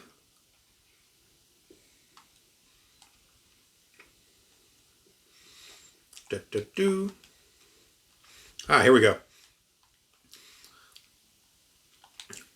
Can you go into labor without losing your mucus plug? Yes, you can go into labor without losing your mucus plug. The timing between labor and mucus plug discharge can vary. Some women lose their mucus plug after other labor symptoms begin. In some cases, losing the mucus plug is the first symptom. Is it possible to dilate and not lose your mucus plug? You can dilate a few centimeters and not lose the mucus plug, but it'll come out eventually. All pregnant women will have mucus plugs protecting their uteruses from bacteria. They'll always fall out before the baby is delivered. Can my mucus plug regenerate? Yes, the mucus plug can regenerate in your cervix. It's possible to lose parts of your mucus plug and then lose more later. This is because your body is constantly creating vaginal discharge and mucus during pregnancy. Should I call my healthcare provider when I lose my mucus plug? If you're unsure if your discharge is the mucus plug, you can contact your healthcare provider. Be prepared to describe the discharge. Losing the mucus plug is a normal progression of labor and usually not harmful. If any of the following occur, you should contact your healthcare provider right away. Loss of your mucus plug before 37 weeks of pregnancy. Heavy bleeding accompanied by pain or contractions. Feeling a sudden gush of fluid from your vagina, such as your water breaking. Additional common questions are, what is the difference between a mucus plug and a bloody show? They're closely related, but slightly different. Both occur late in pregnancy as your cervix dilates in preparation for labor. Mucus plug discharge is stringy and gel-like. It's a collection of mucus. A bloody show is a bloody discharge that can contain small traces of mucus. The bloody show is a result of blood vessels rupturing in your cervix as it expands. How many centimeters dilated are you when you lose the mucus plug? Your mucus plug typically comes out during early labor. This is the part of labor that consists of your cervix softening and opening as well as mild contractions. Early labor lasts until you're about 6 centimeters dilated. Your mucus plug can come out at any point in the dilation process. Final note from Cleveland Clinic. Discussing the signs of labor with your healthcare provider can be helpful and comforting during the last weeks of pregnancy. Losing your mucus plug is a normal part of pregnancy, but it can feel weird when it happens. It's usually not a reason to worry unless it happens 4 or more weeks before your due date. It's important to talk to your healthcare team if you have questions about any pregnancy symptoms. So there you have it. That is a mucus plug. I just answered a question in full that could have been explained to Candace Owens by her doctors at any point in her last 2 pregnancies prior to this one. Yeah. She could have researched this on any of the mommy forums that she says she lurks in. But here, on her own medical show, where she controls the content and gets her toes sucked by the adoration of her paying viewers, she can't be bothered to explain to scared parents what a very basic and natural occurrence of the birthing process is with pregnancy to that point. She can't be bothered to explain what a fucking mucus plug is. I ran this bit by Matthew's mom the night I was working on it, and she asked me with a straight face at first which pregnancy this would have been for Candace. When I told her it was the 3rd one, she was dumbstruck. Her first response was that Candace, not knowing what it was after having had 2 kids at that point, was that she must be bullshitting. But then I reminded her of my theory that has proven more often over time to be correct. Mainly that Candace Owens was likely a piss-poor student in grade school and never learned how to learn as an adult. This extends to her personal life and her content output. With a normal person with 0 social media reach, this wouldn't matter. But she has an audience of millions, which is what makes her stupidity dangerous. Next up, Candace's stated thoughts on pain. So do not weigh yourself, do not compare yourself rather to other women and their experiences, because everybody's bodies are different. For me, it is like the second I give birth, everything happens at once. There is no lead up in terms of physical things other than my contractions getting closer together. And how people experience contractions are different. I think a lot of women think contractions are the worst pain. A lot of people disagree with that. I am a person that very much disagrees with that. It's not the worst pain I've ever felt. I think a part of that is because I have always been anti-taking pills, taking medicine, even ibuprofen. I'm weirdly against ibuprofen because I think it makes it worse. So in the short term, yes, it will remove pain. But then when the pain comes back, it seems more severe. So when I had braces last year, my bottom row, and they would tighten them, he's like, take some ibuprofen. And I wouldn't take it because then if I took an ibuprofen, once it wore off, the braces tightening pain felt worse than if I had just kind of grin and bared it. So that's my perspective. And I think that what's happened is that throughout our entire lives, when women get cramps, menstrual cramps, we are told to take Aleve, take ibuprofen, take all of these things. What if that's preparing you for, how you're going to feel when you get contractions? And for me, contractions are just not that painful because I've always kind of said no, unless I really did. I'm not staunchly against it. It's not religious, but I try to basically avoid taking ibuprofen and pain pills when I can because I think it's probably good to have a better understanding of what pain is and not just to instantly try to wipe it away. So I'm not exactly a shrinking violet when it comes to pain, and I just do not think, never in a million years would I put the pain of child labor on even my top 5 list for the worst pains I've ever felt. I think the worst pain I've ever felt, just to give you a comparison, and you're going to think this sounds crazy, getting my teeth whitened. I think it's the worst pain I've ever felt. I literally had to take an opioid when I got my teeth whitened 2 years ago because it was that painful. And the dentist explained to me that it's because we all have different nerve sizes, and I literally have bigger nerves in my mouth than most people have, which kind of is on brand, I think, for me. I've got a little more nerve when it comes to my mouth. But that, to me, is the worst pain ever, followed by tattoo removal, which I can explain to you feels like if you were just making bacon, frying up some bacon on a Sunday morning for your family, and as Okay, we have... Yes, I know what the pain of teeth whitening is, you know? It's... Oh, we have such sights to show you, Candace. So this clip sent me down another rabbit hole, of course. Now, I have never known anyone complaining about pain during a teeth whitening procedure beyond some mild discomfort. I went to several sources, but the one that I felt described it best comes from manateekidsdentist.com. Link in the show notes from an article titled, "Why Does Teeth Whitening Hurt for Some People?" And it says from the article, which was posted November 21st, 2024, why does teeth whitening hurt? Here are the common sources many patients experience temporary discomfort during or after treatment, and the following are the possible reasons. Whitening agent concentration. The concentration of active ingredients directly affects both results and sensitivity. Many patients ask, does professional teeth whitening hurt? The answer largely depends on the concentration of whitening agents used. For professional in-office treatments, you can get 15 to 35% hydrogen peroxide. For take-home professional kits, sometimes 10 to 20% carbamide peroxide. Over-the-counter products, 3 to 15% hydrogen peroxide. Dentists take several precautions to minimize discomfort during professional whitening. During treatment, they examine your teeth for existing sensitivity, cavities, or gum issues that could cause pain. They also apply protective barriers to your gums and may use desensitizing agents. During the procedure, they carefully monitor the process and can adjust treatment time or concentration if you experience discomfort. While higher concentrations can deliver faster results, professional teeth whitening typically causes less discomfort than expected.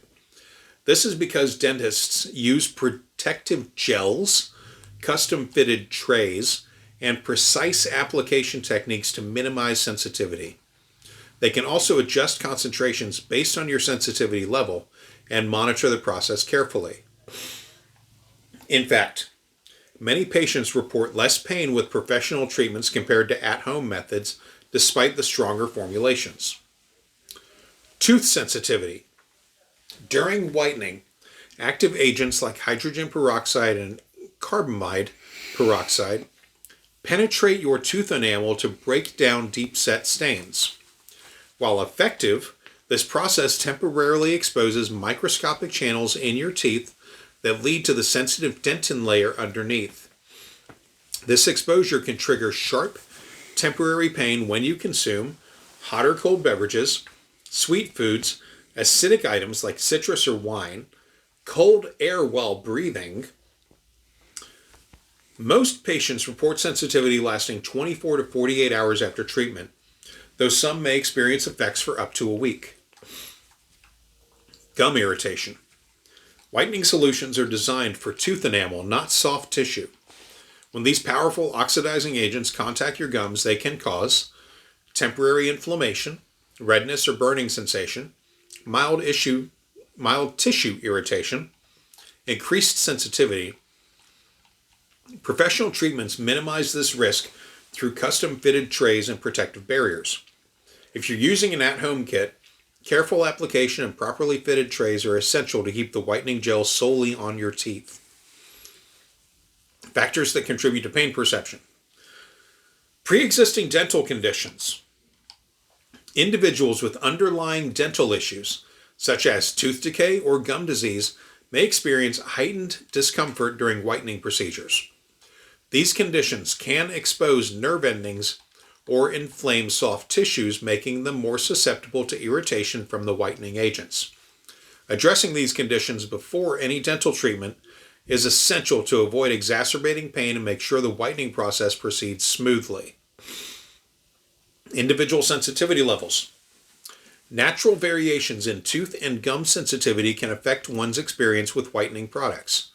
People with thinner enamel or inherently sensitive teeth may notice more significant discomfort as the whitening agents penetrate the enamel.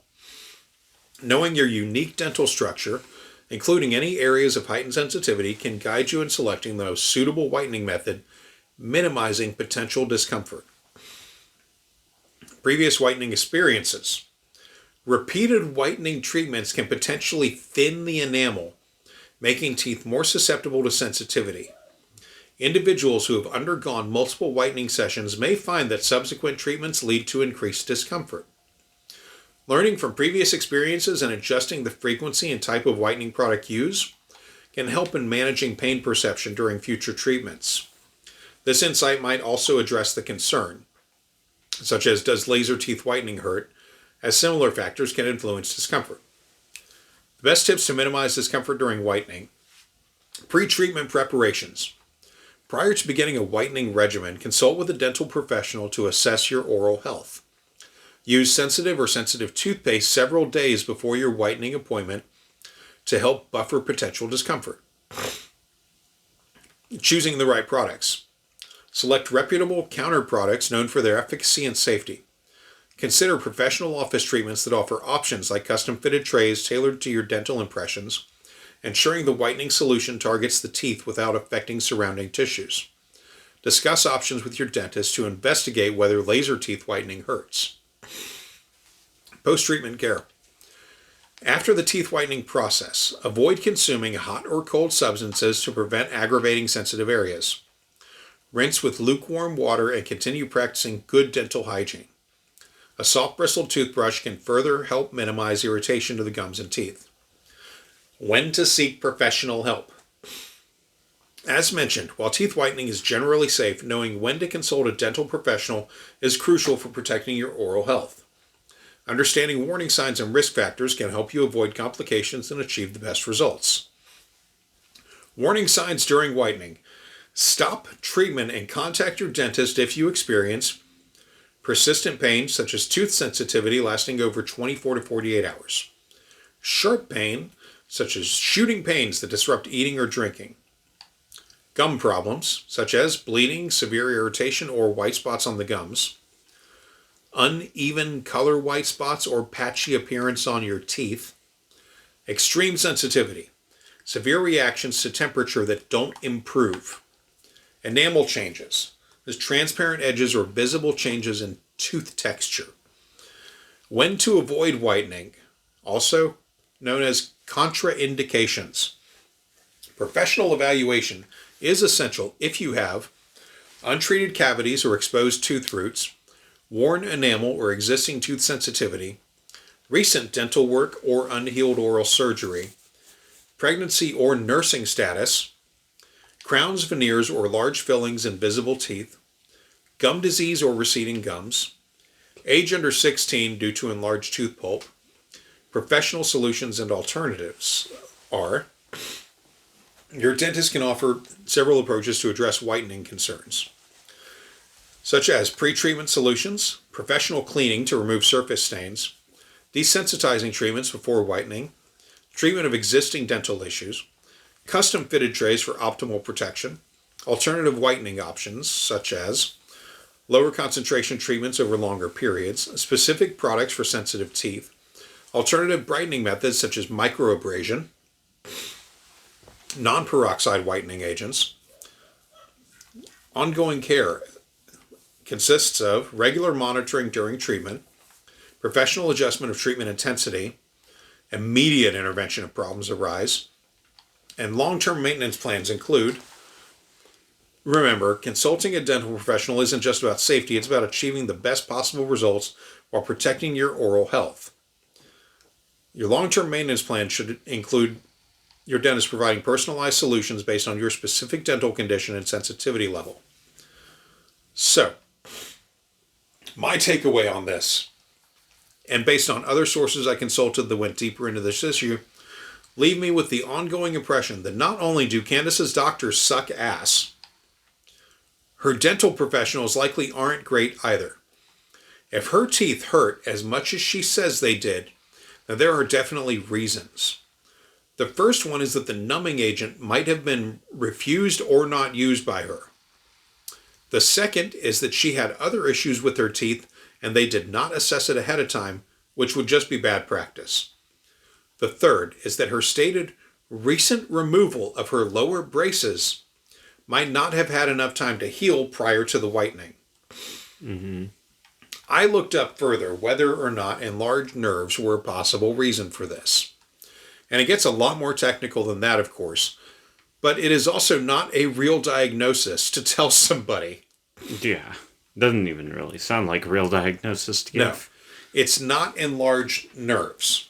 It has to do with how fluid moves in the teeth in microscopic tubules that can be enlarged due to inflammation, such as recent dental work. It's also a huge red flag that she had other problems. Yeah. As for her, I don't like to take ibuprofen, whatever. You know, that's whatever. I barely, myself, take pain meds. I have an aspirin regimen nightly to help me get to sleep, and that's about it. 2 pills at bedtime. I keep it on hand otherwise in my car, but that's because the stuff works for me. You do you. I'm glad I can take it because it is cheap. I can get it anywhere if I need it, and it works well for me. It is definitely not for everyone. Consult your doctor. I use the generic shit. It works. Yeah. You know. As for tattoo removal, she goes on to explain her version of it is like frying bacon and getting splattered with the bacon grease, which fits with what I heard from others and what my basic research turned up. Anyway, she will go on to explain it that way, and will also explain her insane mindset of working during the early stages of going into labor. Because for some reason, finishing the hepatitis A vaccine episode was more important than vaginally releasing a human being into the world. That seems like an excuse she'd use, honestly. Well, we're going to give it a listen. There will be extended silences during the next clip. That bacon grease was frying. You just went, I'm just going to pour it on my body. That's tattoo removal. Labor pains, nowhere near. So I disagree with the Family Guy clip in that capacity. So I went to work. I was having contractions. These were labor contractions. And I was just kind of taking a breath every time a contraction would come around. And because we were filming the Hep A episode, which already premiered, I can actually show you the outtake of me having a contraction. So take a look. Huh? Hold on. Whew, big contraction. What did you say? Yeah. It's not enough details.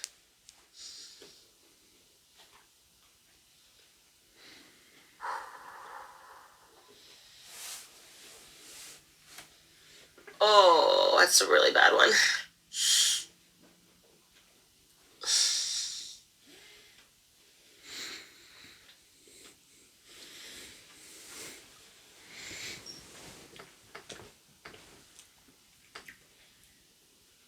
Okay. No, it's fine. It's just waiting for the contraction pass. So there you have it. That is me having a contraction right there. So if you're so fearful that, again, everybody's experience is different, but it basically just feels like, you know, something is expanding inside of your uterus and it's getting really, really big. And the funny part is that your natural response is to tighten, right? With something like, oh, I'm going to protect it, but you shouldn't. You should actually widen so that it can just, the balloon can expand. So you give it more space, not less, which again goes against your natural instinct. And yeah, so it's like, it's very uncomfortable. It's getting tight and bigger at the same time. And so I just kind of breathe, like trying to make my stomach fatter, if that makes sense, to give it more space. That was Candace Owens in labor contractions while working. I know it is useless to ever point out that these people, these fucking Nazis, are hypocrites, but we have to keep it in mind. Pretty much anyone else, she would be the first to tell them not to be working during fucking labor. Of course, she is also among the working conservative women that actively tell other women that they should all be stay-at-home mothers, while also not ever pushing for wage laws that would increase the income in their husbands' lives to bring in to make that a remote possibility in any sense. Just more fucking absurd shit from this one. Working during contractions. Like, stop the fucking work, get comfortable, go to the hospital when it's time. Jesus fucking Christ. But she isn't done. She didn't just get comfy and go to the hospital. Nope. And that is me in labor. So I think we kind of, because of cultural conditioning, because of Family Guy, I've always pictured women like, punching their husbands and, knocking them in the face and, do this to me. And I've heard women tell me those stories. It just has never been my experience. So I wanted to give you that because I think that a lot of times only the worst interpretations of labor hit the internet. Give me the epidural right away before I punch somebody. It's not that. And the more control that you stay in from the beginning, you're going to maintain that control throughout. So we finished that episode. We have a episode, and then we were going in for a lunch break, getting ready to film the next episode. And my EP, my executive producer, sort of looked at me as I was having these a bit more frequently. We started timing them. They were a minute long, which is about, again, if they're a minute long and they're about 10 minutes apart, you're ready to go to the hospital. And I think we were timing them. She was like writing down all the times. We were probably at every 11 minutes, and they were definitely a minute long. And she's like, are you sure you want to film the second episode? And I'm like, yes, let's just get it done. And she was questioning whether or not I was sane, and the answer is no, obviously not. Why was I at work on the day that I was giving birth? The answer is I was not sane at all, but I was just like, I just want to get all this off of my to-do list. I think this, by the way, is my nesting. I hear about the women who like get down and like scrub the tiles in the bathroom with a toothbrush when they're expecting a child because you go through this period of nesting, which is very real. I think for me, I turned into a workaholic, and I just wanted to like get everything done and in place and shot and filmed so I wouldn't have to think about work. And eventually, and we've got this male producer too, and he's probably just like, wow, like, am I gonna have to jump in and like deliver Candace's baby? Like, it was probably just really weird for everyone as I was just in labor, sitting in this control room. And finally she's like, I really think you should go home. And I got a really big contraction, and I was like, yeah, I'm gonna go home. So we killed the second episode, and I went home. Yeah. You have something to say? At least she admits she's not sane. Yeah. And also the fact that she keeps making the statement of when they're a minute apart, you got to go to the hospital because it's, ready to go. So she goes home. Yeah. Well, she finally went home. This was being filmed at the time in a studio lot in Nashville, owned or rented by the Daily Wire. The reason why Candace isn't the type of person to clean stuff in a nesting period is because she's rich and she has fucking maids. Yeah.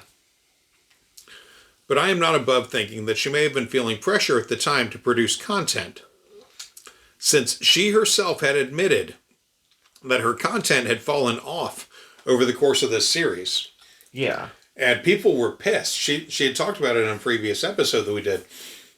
People were pissed that she wasn't cranking out content. Mm-hmm. And she addressed it with like, I'm pregnant and I've got all these other things going on. And it's like, yeah, they went there, like they had their memberships to Daily Wire for her content. Yeah. So I still find it hard to listen to her go on about having to work during late stage pregnancy. It doesn't matter if I'm right about it or not. And it doesn't matter that it is Candace Owens. I find it abhorrent regardless. The next set of clips will all be relatively shorter because Candace is running down everything that happened after she decided to go home, and it is a lot. But it was pretty much business as usual. I basically said to my husband, the baby's definitely coming today.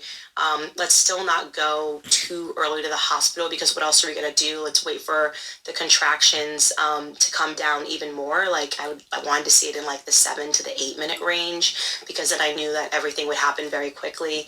And also because they're expecting you when you get to the hospital to have a bigger sign of like, you're definitely in labor. How do you know is going to be the question that they ask you. And usually they're waiting for, my water broke or something before they check you. And I just didn't feel that we were close enough. I wanted to get it down again to like 6 to 7 minutes. So I went home, and I remember specifically there is a satire site that's called the Babylon Bee For those of you that are apolitical, totally fine. And a buddy of mine runs it, and I had called him. And because it's a satire site, I imagine that his life is very impacted, and he thinks everything's a joke. And we were having a conversation, and he's like, "Aren't you due to have a baby soon?" I was like, "Yeah, I'm literally in labor right now." And I don't think he took me seriously. He sort of laughed it off, and I was thinking, no, I'm actually in labor right now. And this was, so I had left the office, left the control room probably around 12:30. And this was probably around 3:30 that I was talking to Seth Dillon on the phone. And then after I hung up the phone with him, I said to my husband, we should kind of start, getting everything together, get the car loaded up.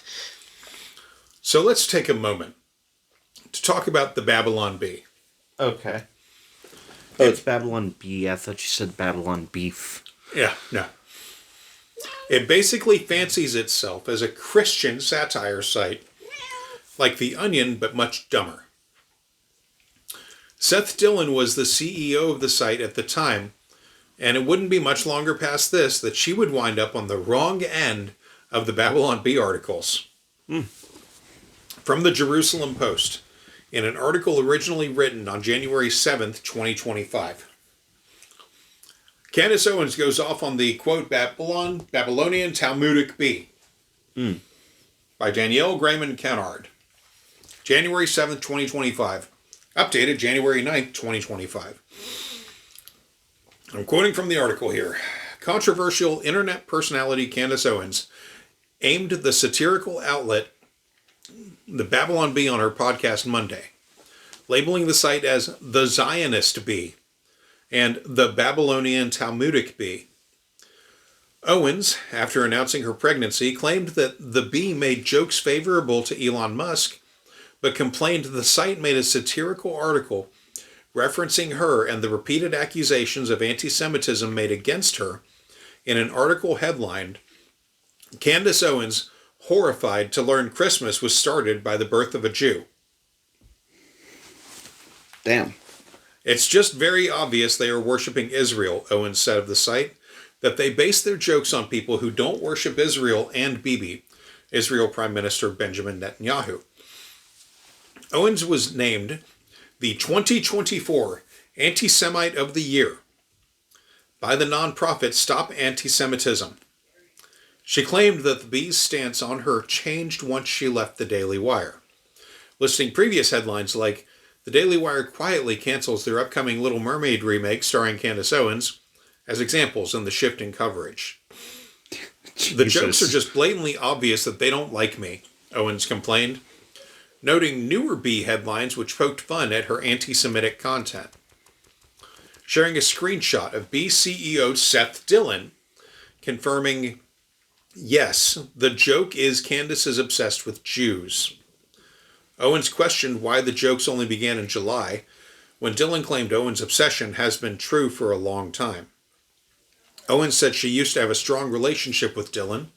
Her husband did business with him and they supported him through a difficult time. Explaining that last year had been a difficult time for her and her family, Owens complained, I looked onto my Twitter feed and Seth Dillon, this guy I went out on a limb for, is just instantly jumping in over the Christ is King thing, spinning it as anti-Semitism. She claimed that Dillon made posts because he was mad at white people and saw himself as racially Jewish.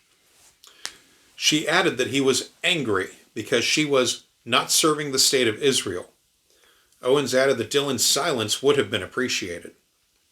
Referencing her ongoing battles against Rabbi Shmuley Bodiak, Owens complained Dillon never wrote jokes about how the Jews were obsessed with her.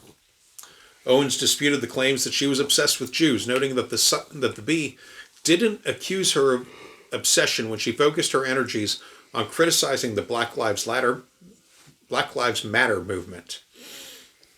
Revealing a text she claims to have sent to Dillon, Owens wrote that Dillon's reaction to her Israel criticism was Jewish supremacy.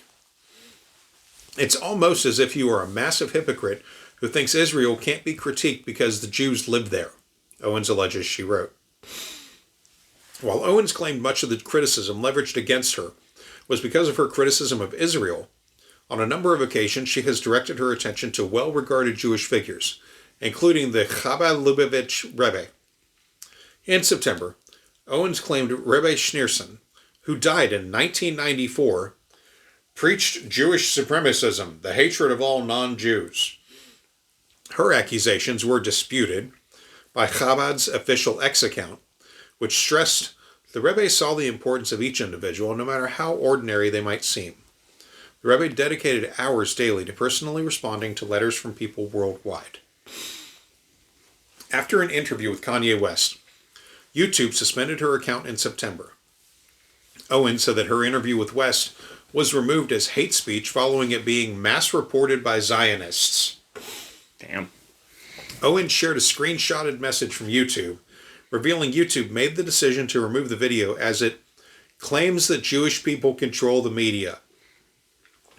In July, she was also accused of minimizing the Holocaust after referring to the medical experiments on Jewish twins performed by Nazi doctor Yosef Mengele during the Holocaust as bizarre propaganda. Owens questioned the authenticity of some accounts of Nazi experiments, describing them as absurd and a tremendous waste of time and supplies. So that is what happened with that friendship. Yeah. That's quite the downhill spiral real fast. Yeah.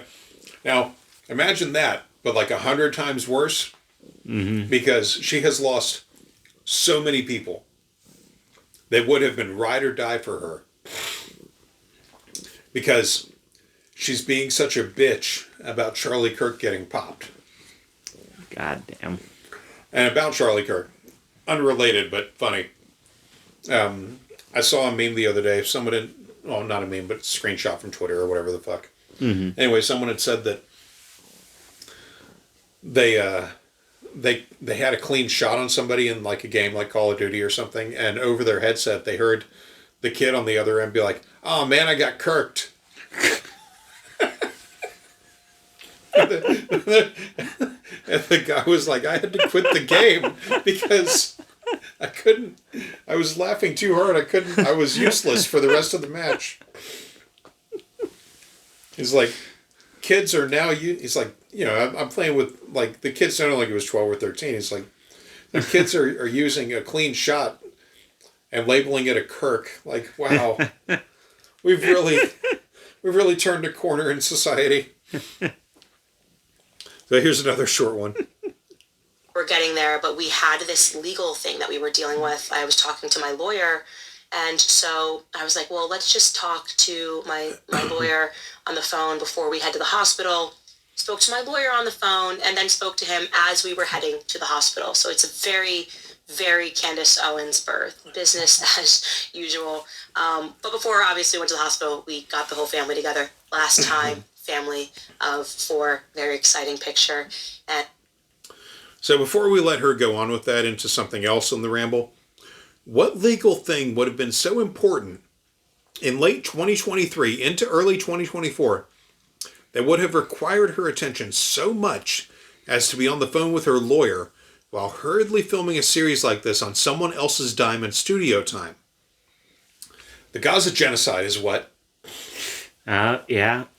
Candace was in the weeds at this time with her statements on Twitter about how much the state of Israel was fucking over the Palestinians, and her bosses at the Daily Wire that were, and to my knowledge still are, Israel stans, took issue with her not towing the line in support of what they were doing after the October 7, 2023 attack from Hamas at the music festival. To be fair to Candace, it is one of the things that she is correct in speaking out against, but to be real about Candace, it has been the position of this podcast for a long time that her stance on the Gaza genocide is antagonistic against Israel precisely because it is Israel doing it. She hasn't spoken out much at all about how the neighboring countries in the zone have also refused to help the Palestinians much, if at all, and how she hasn't pushed for a solution beyond saying Israel bad. So yeah, she was talking a lot of shit publicly at Ben Shapiro, the boss at Daily Wire, on Twitter. And it says a lot about what people think about these people in general, that at the time, a lot of folks I followed on Twitter and elsewhere were discussing that this was all probably a publicity stunt and would blow over. As listeners to this podcast are probably aware, it did end in the firing of Candace Owens from the Daily Wire. But now it is time for Candace to dispense some really bad advice. And then, we got into the car, and I was on the phone with the lawyer. I said to my husband, let's get something to eat. Now, this is a very important part, ladies. You, in case you are just having your first child and nobody told you, once you check into the hospital, that you are not allowed to eat. So if you are a person who's about to have a 50-hour labor, they're not going to let you eat. And the reason for that is because in the event of an emergency, if they have to cut you open for a C-section, I could have said that a bit more eloquently, but I mean, they do cut you open for a C-section. If it's an emergency C-section, there can't be any food in your stomach, and so they don't let you eat. So if you're going to the hospital, eat something that is going to fill you up. I went to Shake Shack, and I had a cheeseburger with French fries on the way to the hospital. I made a conscious decision to go to a hospital that was a little deeper into the country here in Tennessee. Before, I had gone to a big hospital, St. Thomas. If you guys saw my last experience, I just wasn't happy with the fact that I felt that they were not treating me like a human being and like I was just a person that they just wanted to sell as many things to, make as much money. And I didn't want that experience. And I had heard from a person that works here at the hospital, works here at Daily Wire. She had given birth about, 2 months before me, that she had a wonderful experience at Williamson County Hospital. And so I decided that when I was in labor, I was just going to walk into Williamson County Hospital. Of course, this means that I was not going to have my OBGYN giving birth to the baby, but that was a trade-off that I was willing to make for the comfort of having nurses that supported what I wanted to do and didn't force vaccinations on me or make me feel like I was killing my child. I just didn't want that experience. So we were in the parking lot, and I timed my last contraction at 5:32 p.m. as I was on the phone talking to my lawyer, just finishing the burger. Okay. So there are a lot of problems with this advice. To fill up on a burger and fries before labor, that is highly unlikely to be as long as this drama queen is making it out to be. Mm-hmm. From a WebMD article titled, What to Know About Eating and Drinking During Labor, by Madison Darby and reviewed by Tracy C. Johnson, MD, from October 16, 2024. Bringing a baby into the world can be one of the most exciting times in a person's life. But there's no denying that giving birth is also a complex experience with a steep learning curve. In the United States, 3,596,017 children were born in 2023. For years, eating and drinking during labor were limited to ice chips and water due to medical concerns. Doctors worried that those who ate and drank during labor were at high risk of aspiration, which is inhaling food or water into the lungs during general anesthesia. During labor, aspiration can be caused by relaxed muscles in the stomach due to high levels of the hormone progesterone. The uterus can also press against the stomach, raising the risk of aspiration. Energy and stamina, to eat or not to eat. Being unable to take in nutrients during such a physically trying time has caused distress among people giving birth. The physical demands and complication risks of labor make it one of the most taxing experiences the human body can endure. Delivering a baby takes a lot of energy, similar to a person running a marathon. On average, labor for a person's first child lasts around 12 to 24 hours. For later births, it usually lasts between 8 and 10 hours. The average person only goes 2 to 3 waking hours without eating to sustain their energy, even when they aren't involved in physical activity. But labor generally lasts for much longer periods of time. In the face of these concerns, you may be pleased to learn that rules on eating and drinking during labor have shifted. Hospitals are relaxing their regulations on this topic. Strict rules on eating and drinking during labor began in 1946 with Dr. Curtis Mendelson. He wanted to avoid aspiration in pregnant people under general anesthesia by keeping them from eating or drinking during labor. This was a helpful discovery that prevented many deaths. So the rule became a medical precedent. Doctors instructed their patients to avoid eating or drinking during labor to guard against the aspiration risks that accompany pregnancy and general anesthesia. General anesthesia is the medication used when a patient needs to be completely unconscious during a medical procedure. During the years Dr. Mendelsohn practiced, using general anesthesia was the norm for people in labor. But now it is only used for emergencies like C-sections because it's best for people to be conscious and active while in labor. In 2015, the American Society of Anesthesiologists released a study that redefined how we view eating and drinking during labor. Citing advances in anesthesia, this study stated that there is now less risk of aspirating during labor because general anesthesia is no longer commonly used.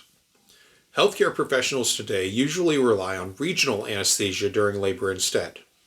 This includes procedures like epidurals and spinal blocks, which numb certain parts of the body and don't put you to sleep. Researchers found only one case of aspiration during labor in the U.S. between 2005 and 2013, which shows that aspiration during labor is quite rare. In this case, the woman also had preeclampsia, making her pregnancy high risk. For healthy, low-risk pregnancies, the risk of aspiration is low. If you're healthy with a low-risk pregnancy, a couple of food and drink options are available to choose from during labor. Specifically, it's best to stick to clear liquids such as water, tea, carbonated beverages, clear broth. Depending on your hospital's regulations, light meals like soup, toast, or fruit may also be okay during early labor. Above all, doctors still recommend that you eat light and preferably during early labor rather than in the later stages. Foods to avoid during labor include rich foods, such as large pieces of meat and heavy meals. You know. What she decided to gorge on. The burger and fucking fries, yeah. Though rare, if aspiration does occur during labor, solid foods are more dangerous than liquids. Dairy and acidic beverages like juice should also be avoided because they can upset your stomach during labor. The benefits of eating and drinking during labor. These new rules on eating and drinking during labor have pleased many pregnant people because of the potential health benefits of this practice. Labor's strenuous nature means it requires a lot of energy, and your energy can be boosted by taking in nutrients during delivery. Some studies have even shown that eating or drinking can benefit the labor experience. One study found that some people with low-risk pregnancies whose eating and drinking were less restricted experienced shorter labor times. They also didn't have any resulting labor complications, such as aspiration or vomiting. Another study discovered that people who were only allowed to eat ice chips, the old precedent during labor, were more likely to have unplanned C-sections than patients with less strict eating and drinking policies during labor. Eating and drinking also increased their comfort and satisfaction during labor, benefiting their overall experience. One study analyzed whether drinking something rich in carbohydrates during labor would reduce C-section rates, but the results were inconclusive. However, they did notice that the drink helped ease the subject's hunger, which impacted their energy and stamina. People with high-risk pregnancies or those likely to need general anesthesia should not eat or drink during labor. This includes anyone who is having a planned C-section, is at risk of having an emergency C-section, has had a C-section before, is delivering multiple babies, has health issues affecting the pregnancy. These risks will potentially make eating and drinking during labor dangerous. If you're pregnant, consult your doctor ahead of time about whether or not these risks apply to you. In the face of these new views on eating and drinking during labor, hospital policies will vary. Ask your hospital beforehand about their food and drink policy so you can be aware of their rules. It's also important to talk with your OBGYN about what you should eat at every step of the way during labor. Asking your doctor if you're at high risk of having a C-section, general anesthesia, or any other health issues can help you decide whether you can eat or drink during labor. Your doctor should be the person who's most familiar with the details of your pregnancy, and they'll know what's best for your specific labor plan. That is the kind of information that pregnant women should be getting, not this potentially damaging shit from Candace. Mm-hmm. And also, it is likely true that her OBGYN was not credentialed with the hospital, since on its own website, it says that its team handles all births in the hospital. It's very rare anyway for a hospital to allow a non-credentialed doctor to perform work on site. The hospital's proper name is also Williamson Medical Center, and it is in Franklin, Tennessee. Now, Candace mentioned that she just felt like any other person at St. Thomas Hospital. I think that bothered her more than anything else. Walk into the hospital. It was remarkably peaceful and quiet, so I maybe got lucky in that way. Maybe it's because I was deeper into the country and it's not as crazy as the typical emergency room experience. And we went into to be triaged, and of course they asked the question, how do you know you're in labor? Did your water break? No. Did you lose your mucus plug? No. I just looked at them and I said, this is my third child. I'm telling you that this baby is going to come very soon. I can tell by the contractions, and they were super lovely. There was one guy behind the desk who was like, oh my God, are you Candace Owens? Is your last name Owens? And he was super excited. Always the weirdest time to meet somebody who recognizes you is in any medical circumstances. He was totally sweet, totally kind. But he's like, they say things, obviously, because they're excited and they're not thinking through. And he's like, what are you doing here? And I was like, having a baby. What are you doing here? Again, he was super sweet, got us all checked in, and then they moved us to a room, the first room. Okay, now, I can't say if something like this is why she chose to go to this hospital or not, but I think it helped impact her entire labor, being recognized as her celebrity self, because she clearly got a high from the recognition because she is a narcissist. And now, Candace will go on to make a case against insurance companies and for single-payer health medicine without realizing she is doing it. So the way it works is that if you come in and you say that you're in labor, they're not going to believe you until they're able to check you and see how far you're dilated. It is completely up to them whether or not they are going to move you to the next room. So the first room, they sit you down and they just check you. It's just an examination room to see whether or not they are going to admit you to the second room, which is where you're actually going to give birth. And then after you give birth, there is the third room where you can stay overnight for 48 hours according to your insurance. And the doctor will try to make you meet those 48 hours so that they can get that insurance money. Typically, hospitals will try to make you meet that 48 hours and problematize everything, as we discussed in my last birth story. Short clip, but there we have it. Mm-hmm. She will scream and rail against socialized medicine systems at every opportunity, but when it comes to her fucking care and length of stay and how she is handled, it really seems like she would like some of that socialism. Mm-hmm. I know I wouldn't mind it. Now she goes on to detail more of her journey in this hospital where they knew her name and treated her like it was Flaming Moe's. Also, she's going to describe in great detail, well, I had to hear it, and fuck it, the rest of you get to as well. Don't hit that fucking skip button. Marinate in this with us.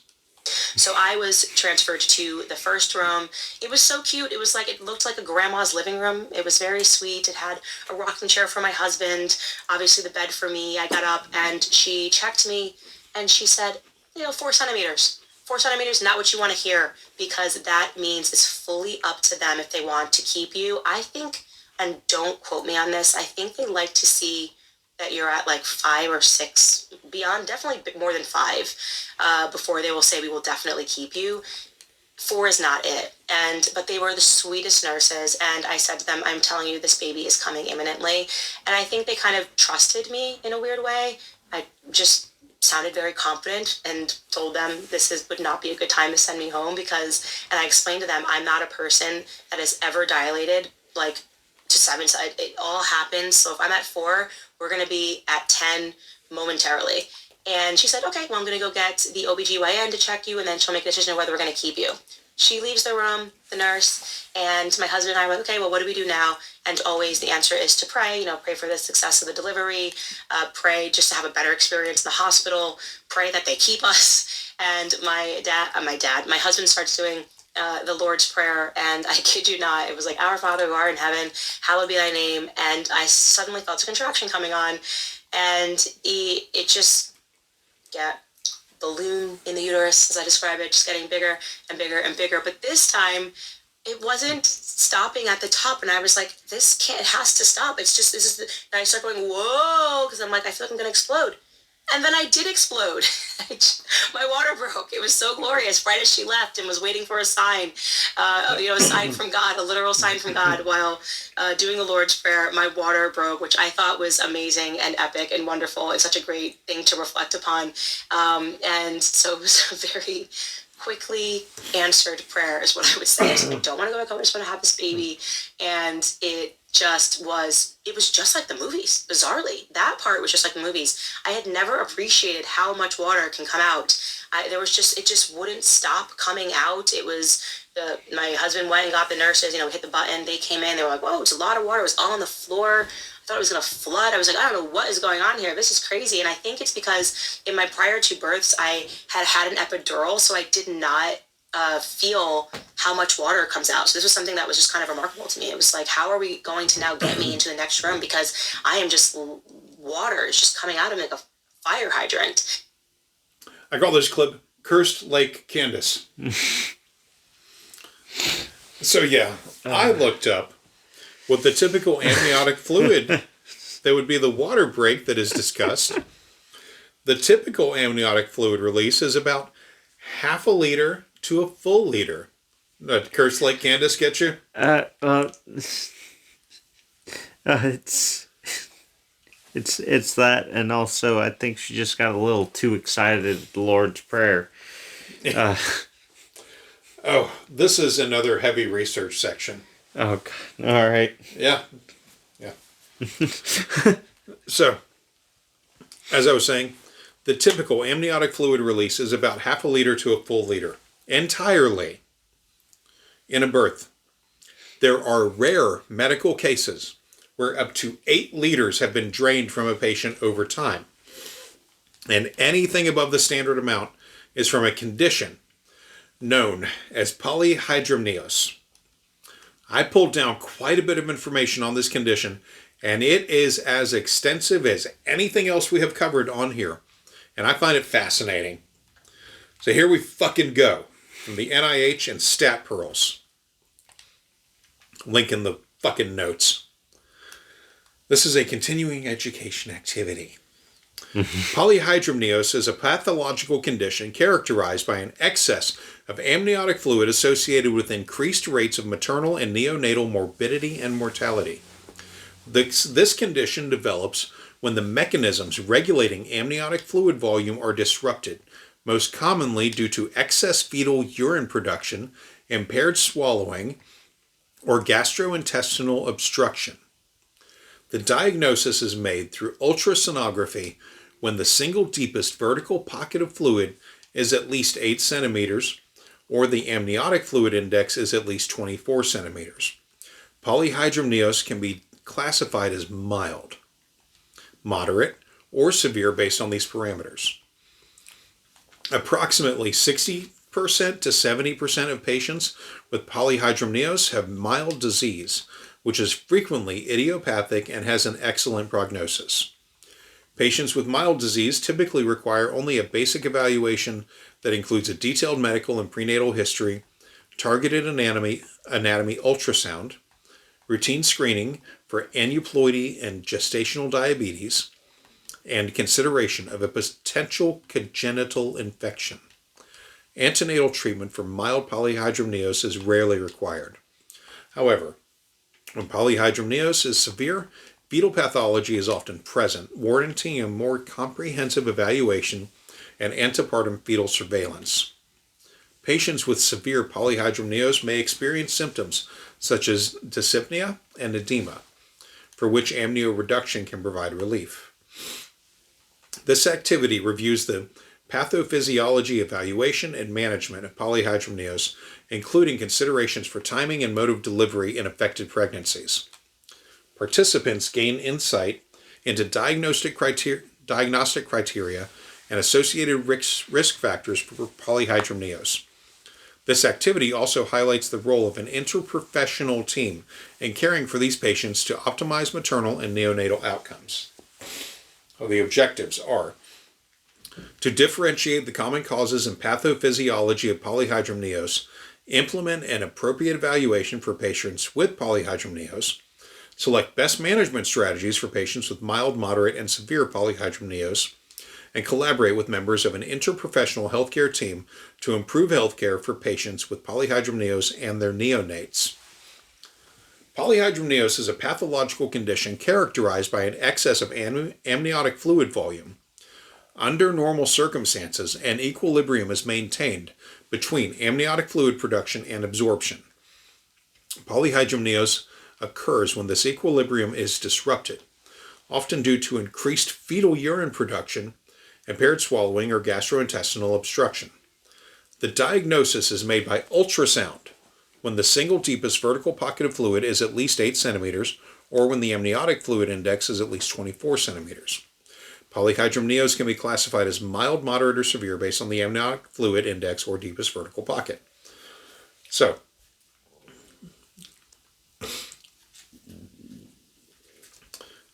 in 50 to 60% of affected patients, poly-hy-dram-nios is idiopathic. However, the idiopathic classification is one of exclusion and can only be made after ruling out other potential causes.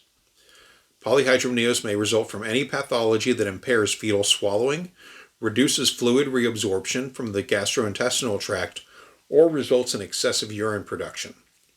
One of the most common pathological causes of poly-hy-dram-nios is gestational diabetes, though chromosomal abnormalities are also relatively common. Less often, intrapartum transplacental infections lead to poly-hy-dram-nios. Impaired fetal swallowing and gastrointestinal absorption. Causes of impaired fetal swallowing include central nervous system lesions, neuromuscular dysfunction such as myotonic dystrophy or arthralgia syndromes, craniofacial abnormalities such as cleft lip or palate, micrognathia, and obstructive neck masses. In addition, obstruction in the fetal gastrointestinal tract due to duodenal atresia, tracheoesophageal fistula, esophageal atresia, a thoracic mass, or a diaphragmatic hernia can significantly limit amniotic fluid absorption and lead to poly-hy-dram-nios. Excessive fetal urine production. Excessive fetal urine production is most often associated with maternal diabetes. In addition, macrosomic fetuses tend to produce more urine even in non-diabetic pregnant individuals. Less commonly, the fetus may have an abnormality that causes high-output cardiac failure, which can also lead to excessive urine production.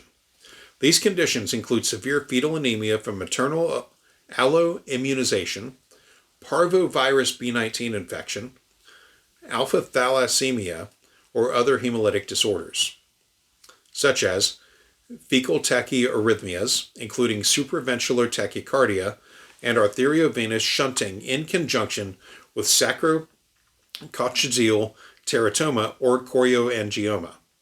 Some renal and urologic conditions, such as Bartter syndrome, can also lead to the overproduction of fetal urine and poly-hy-dram-nios. Twin-twin transfusion syndrome is a serious complication affecting 8 to 10% of monochorionic twin pregnancies. In twin-twin transfusion syndrome, vascular connections within the monochorionic placenta shunt blood from one fetus, the donor, to the other, the recipient. The result of this shunting can be severe volume depletion and oligohydramnios in the donor, whereas fluid overload, hydrops fetalis, and high-output cardiac failure in the recipient. Poly-hy-dram-nios occurs in 1 to 2% of all pregnancies. Of patients with poly-hy-dram-nios, approximately 65 to 70% have mild disease, 20% have moderate disease, and less than 15% have severe disease. The condition is often identified incidentally in asymptomatic patients during ultrasonographic evaluation for other conditions in the third trimester. Chamberlain used ultrasonography to obtain qualitative amniotic fluid volumes to evaluate the perinatal mortality rate in 7,562 patients with high-risk pregnancies. The perinatal mortality rate of patients with normal fluid volumes was 1.97 deaths per 1,000 patients, but it increased more than twofold to 4.12 deaths per 1,000 patients with poly-hy-dram-nios. Amniotic fluid regulation depends on a delicate balance between fluid production and absorption, which supports fetal development and protects the fetus. Poly-hy-dram-nios occurs when this balance is disrupted, leading to excessive amniotic fluid and potentially indicating underlying maternal or fetal conditions. Amniotic fluid is mainly produced from fetal urination and, to a lesser extent, from fetal lung fluid. Fetal urine is produced at a relatively steady rate, which increases as pregnancy progresses and the fetus grows. The estimated hourly fetal urine production rate for fetuses at 20, 30, and 40 weeks is 4.2, 22.7, and 52.2 milliliters an hour, respectively, which amounts to approximately 100, 545, and 1,250 milliliters a day. This rate is typically higher in larger fetuses and lower in growth-restricted fetuses. Fluid absorption occurs mainly through fetal swallowing, though direct absorption through the fetal membranes also plays a role. Similar to urine production, fetal swallowing increases throughout most of gestation as swallowing movements become progressively more coordinated. The fetus swallows an estimated 500 to 1,000 milliliters of amniotic fluid daily near term. Animal evidence suggests that swallowing increases as amniotic fluid volume increases, which appears to be an important component of amniotic fluid volume regulation. In addition, the hypotonic nature of amniotic fluid compared to the isotonic fetal plasma creates an osmotic gradient, enabling direct absorption of amniotic fluid into fetal vessels on the placental surface, a process known as intramembranous absorption. The pathophysiology of poly-hy-dram-nios is not fully understood. However, any imbalance in the complex regulatory mechanisms maintaining the amniotic fluid volume can result in poly-hy-dram-nios, such as increased urine production. Given that glucose readily crosses the placenta, maternal hyperglycemia leads to fetal hyperglycemia and osmotic diuresis. Fetal urine output also increases in high-output fetal cardiac stage, such as severe anemia, arteriovenous shunts, and volume overload. Bartter syndrome is a rare autosomal recessive condition that affects fetal renal tubular function and results in sodium loss and polyuria, often leading to severe poly-hy-dram-nios. Decreased amniotic fluid absorption is swallowing requires complex coordination between cerebral and brainstem pathways, oral and pharyngeal sensor motor function, and respiratory activity. Many central nervous system and neuromuscular disorders and infections may prevent the fetus from swallowing effectively, decreasing amniotic fluid resorption and leading to poly-hy-dram-nios. In addition, the gastrointestinal tract must be patent and functional for the fluid to be reabsorbed by the fetal vasculature. Therefore, poly-hy-dram-nios can also develop due to conditions that prevent the swallowed fluid from reaching the intestines, such as esophageal or duodenal atresia or gastrointestinal compression due to a neck or thoracic mass.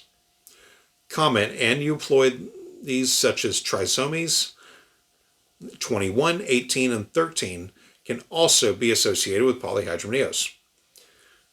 Typically, poly-hy-dram-nios is detected either during an ultrasonographic evaluation performed for symphysis fundal height measurement greater than expected for the gestational age, or is noted as an incidental finding when ultrasonography is performed for another indication. In these situations, the pregnant patient is often asymptomatic. A focused medical and prenatal history should be obtained to assess the patient for risk factors, signs, and symptoms related to potential underlying etiologies. The patient should be assessed for findings that may suggest impaired glucose tolerance, such as polyuria and polydipsia, congenital infections such as recent sick contacts, rash, and fever, and risk factors for alloimmunization, such as Rh-negative blood type, history of bleeding in pregnancy, or blood transfusions. In addition, patients should ask their perception of fetal movements as limited fetal movement may suggest a fetal neuromuscular disorder.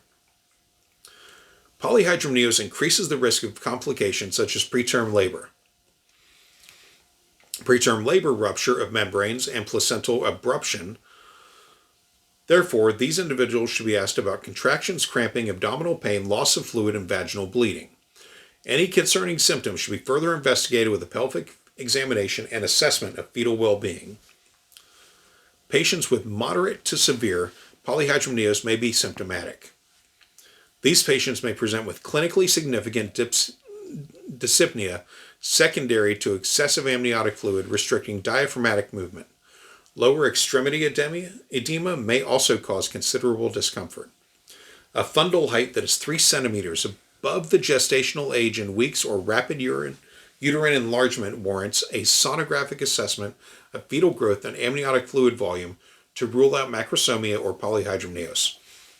In patients with severe poly-hy-dram-nios, the physical examination may also reveal a grossly distended abdomen, shallow breathing, and significant lower extremity edema.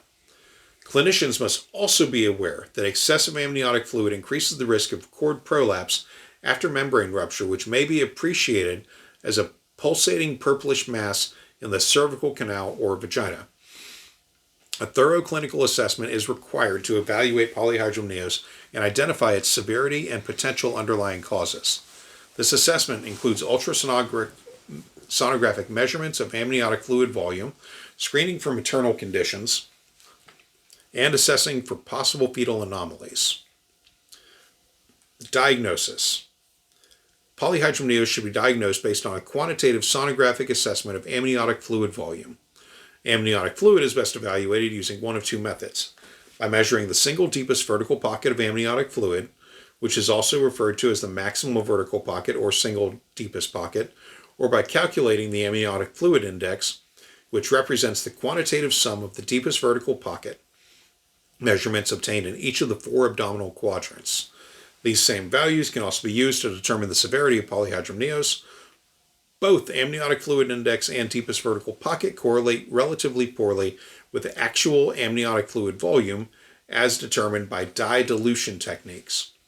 However, similar to dye dilution tests, abnormal amniotic fluid indexes and deepest vertical pockets are associated with adverse outcomes, and therefore the non-invasive assessments of amniotic fluid volume are preferred for diagnosing and monitoring poly-hy-dram-nios. The report goes on to describe how it should be diagnosed with special equipment and precise measurement ranges. I'm skipping this section. Moving on further, we get to the next section, which is evaluation after diagnosis. Once poly-hy-dram-nios is diagnosed, an evaluation should attempt to identify an underlying cause. The process begins with reviewing the prenatal record and obtaining a detailed medical history and obstetric ultrasound.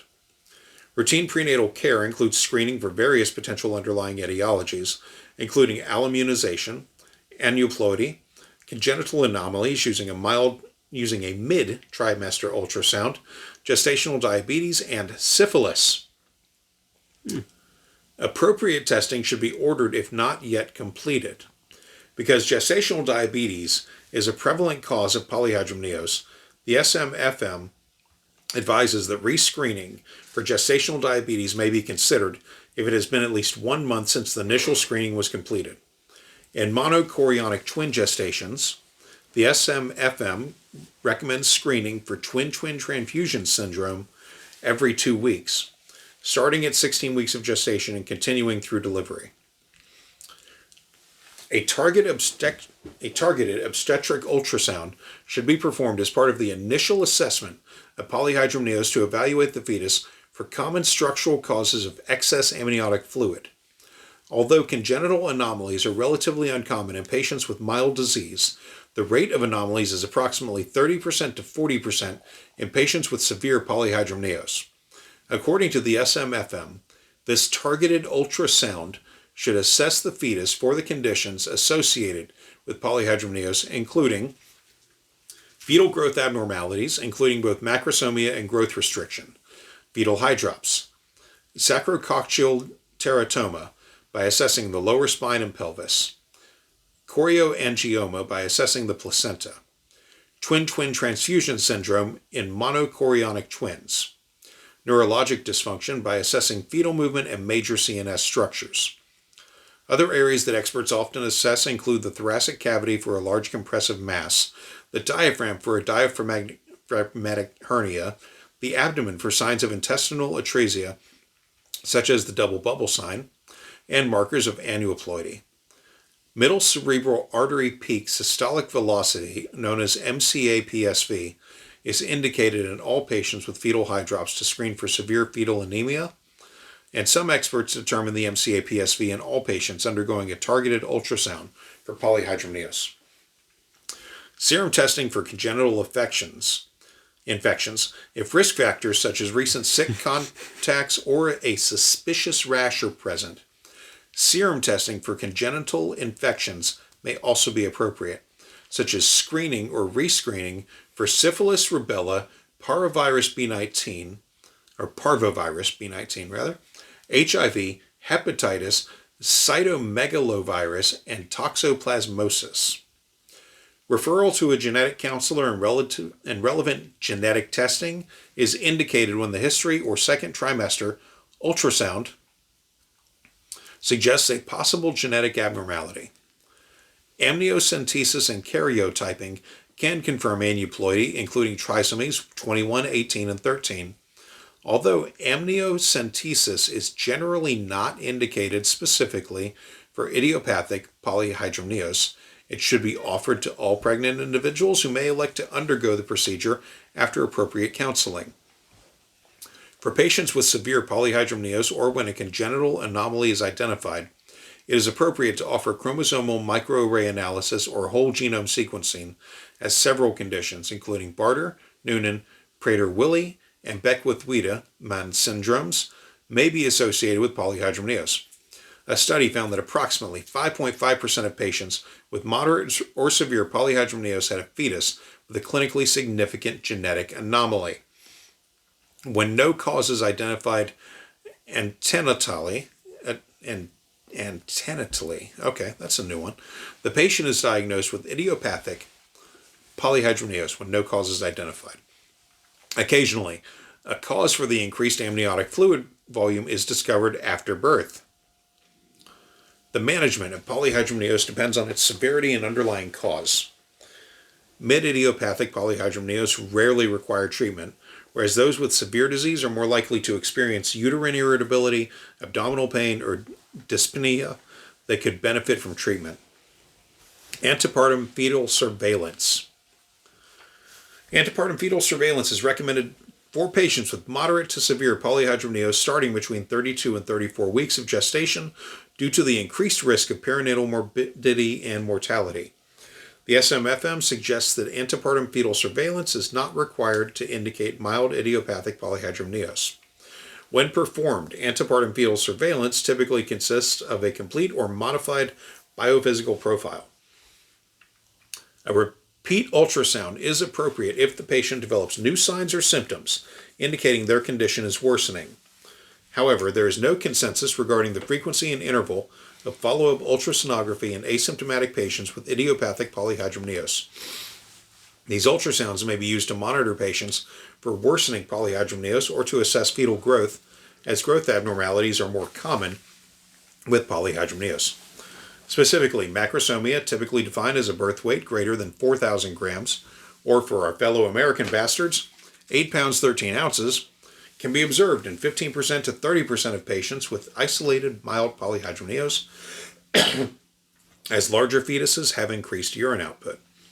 On the other hand, fetal growth restriction in the setting of poly-hy-dram-nios is typically associated with underlying pathology and closer monitoring is warranted. For symptomatic patients with severe poly-hy-dram-nios, amnioreduction can be considered. Amnioreduction is an ultrasound-guided procedure that removes amniotic fluid through a large transabdominal needle, typically a 15 centimeter 20 gauge needle. Typically, 1.5 and 3 liters of fluid are removed during the procedure. However, amnioreduction does not address the underlying cause of excess amniotic fluid, so fluid frequently reaccumulates, limiting the procedure's efficacy.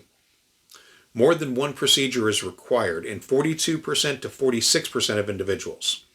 Amnio reduction is generally not appropriate for asymptomatic patients or those with non-severe disease. In twin gestations complicated by twin-twin transfusion syndrome, amnio reduction was historically the mainstay of treatment.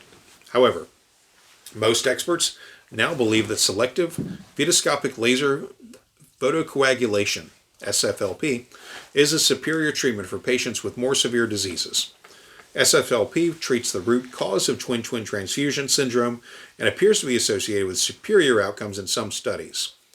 The SMFM now recommends SFLP for patients with stages 2 through 4 twin-twin transfusion syndrome who are less than 26 weeks of gestation.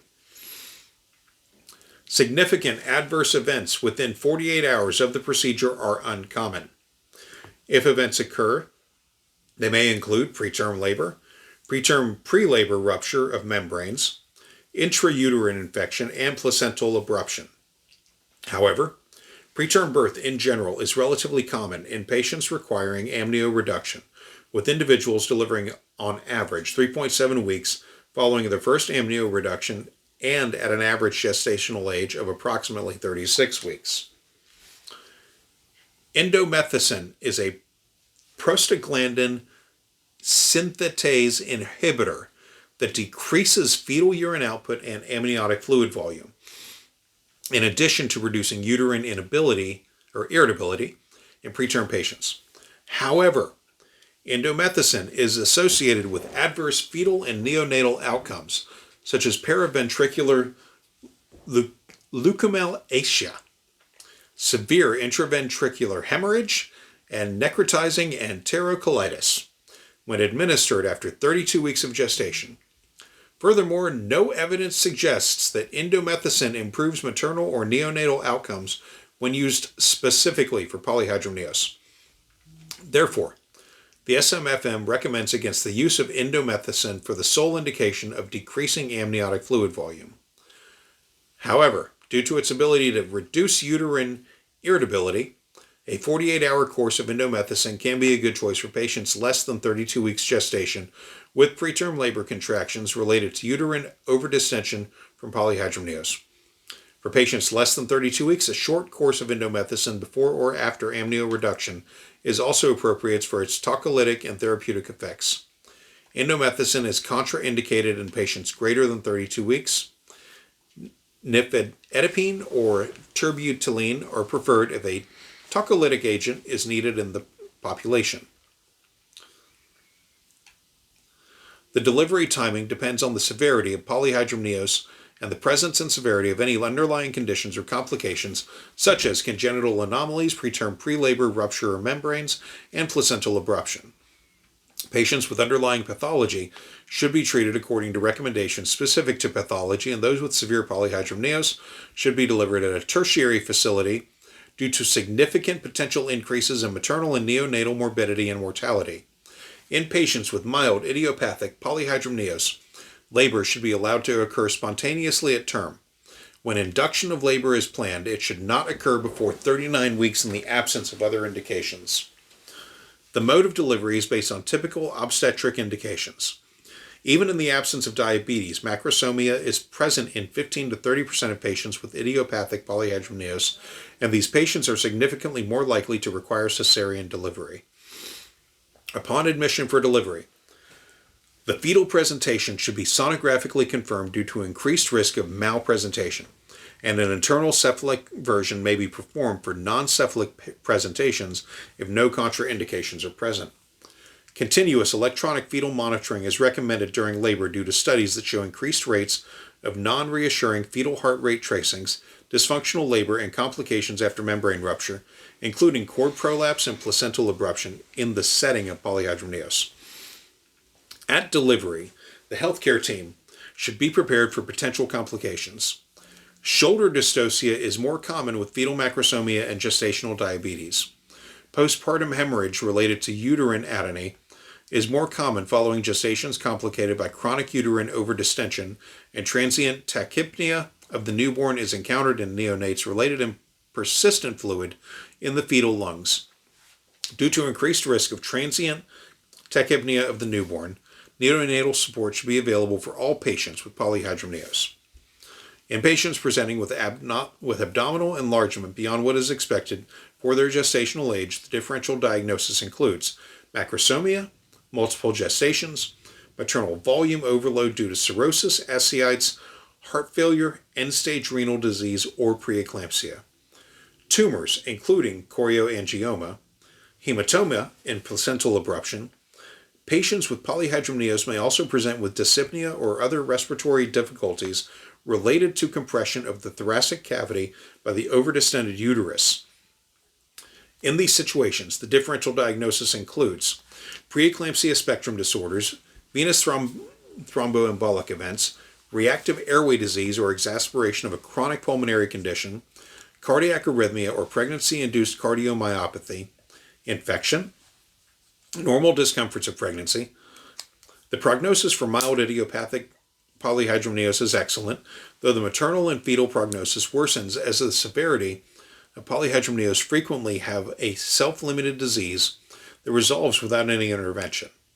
A 2016 study found that poly-hy-dram-nios resolved in 37% of patients, all with mild disease. In patients with normal antenatal anatomy, ultrasound results, and mild to moderate poly-hy-dram-nios, the chance of a significant congenital anomaly being first identified postnatally is 1 to 2%. This risk increases to 11% in patients with severe poly-hy-dram-nios. Idiopathic poly-hy-dram-nios is also associated with a 3-fold increase in 5-minute APGAR scores less than 7. For the fetus, the prognosis directly correlates with the underlying cause of poly-hy-dram-nios. Growth-restricted fetuses with poly-hy-dram-nios frequently have significant underlying pathology and therefore tend to have the poorest prognosis. In addition, multiple studies suggest that even isolated poly-hy-dram-nios is associated with increased rates of intrauterine fetal demise or perinatal fetal mortality. Severe and rapidly progressing poly-hy-dram-nios is an independent risk factor for prenatal mortality. Perinatal and maternal morbidity and mortality increase as the severity of poly-hy-dram-nios increases. Poly-hy-dram-nios is associated with a higher incidence of fetal macrosomia, malpresentation, placental abruption, cord prolapse, cesarean birth, neonatal respiratory distress, low 5-minute APGAR scores, postpartum hemorrhage, and perinatal mortality. Rates of preterm labor and preterm pre-labor rupture of membranes are also both increased in patients with more severe poly-hy-dram-nios compared to the general obstetric population. Excess amniotic fluid increases the risk of a non-engaged fetal vertex. Therefore, poly-hy-dram-nios is a risk factor for fetal malpresentation, umbilical cord prolapse after membrane rupture, labor dystocia, and as a result of these complications, cesarean birth. In addition, uterine overdistension and the rapid uterine decompression that occurs following membrane rupture in patients with poly-hy-dram-nios increase the risk of placental abruption. Similarly, chronic uterine overdistension increases the risk of postpartum hemorrhage due to uterine atony. As mentioned previously, larger fetuses produce larger volumes of urine, and therefore rates of fetal macrosomia are higher in patients with poly-hy-dram-nios, even in the absence of gestational diabetes. Notably, both isolated poly-hy-dram-nios and fetal macrosomia appear to increase rates of shoulder dystocia. The neonate is also at risk of numerous potential complications if underlying pathology is present. A large cohort study found rates of major congenital anomalies to be 8%, 12%, and 31% in patients with mild, moderate, and severe poly-hy-dram-nios, respectively. Respiratory morbidity in term neonates is also 4.8 times more likely when the pregnancy is complicated by idiopathic poly-hy-dram-nios. Poly-hy-dram-nios is often first identified by an obstetrician, family medicine clinician, or midwife. A maternal fetal medicine MFM subspecialist should be consulted in patients with moderate to severe poly-hy-dram-nios. An MFM subspecialist can help interpret the targeted ultrasound evaluation and provide recommendations regarding the need for antepartum fetal surveillance, repeat obstetric ultrasounds, monitoring of the MCA-PSV, and genetic testing. An MFM subspecialist should also manage twin-twin transfusion syndrome. Complex cases may require consultation with fetal surgeons to discuss the need for laser surgery. Consultation with a genetics counselor is recommended in patients with a history or ultrasound findings that suggest a possible genetic cause of poly-hy-dram-nios. A neonatologist should be consulted when significant abnormalities are identified on the antenatal evaluation to provide the patient with appropriate anticipatory guidance and allow the team to prepare for the neonate's arrival. Effective counseling and education empower pregnant patients and their families to understand their condition and make informed decisions about their care. Pregnant women with poly-hy-dram-nios should be informed as follows. Poly-hy-dram-nios is defined as an abnormal increase in amniotic fluid. This condition is associated with an increased risk of certain maternal and fetal complications. An ultrasound is necessary to identify potential abnormalities contributing to the excess fluid. Gestational diabetes is a common cause of poly-hy-dram-nios, and it is important to rule out this condition. If gestational diabetes has already been diagnosed, patients need to know that keeping good glucose control can help prevent complications.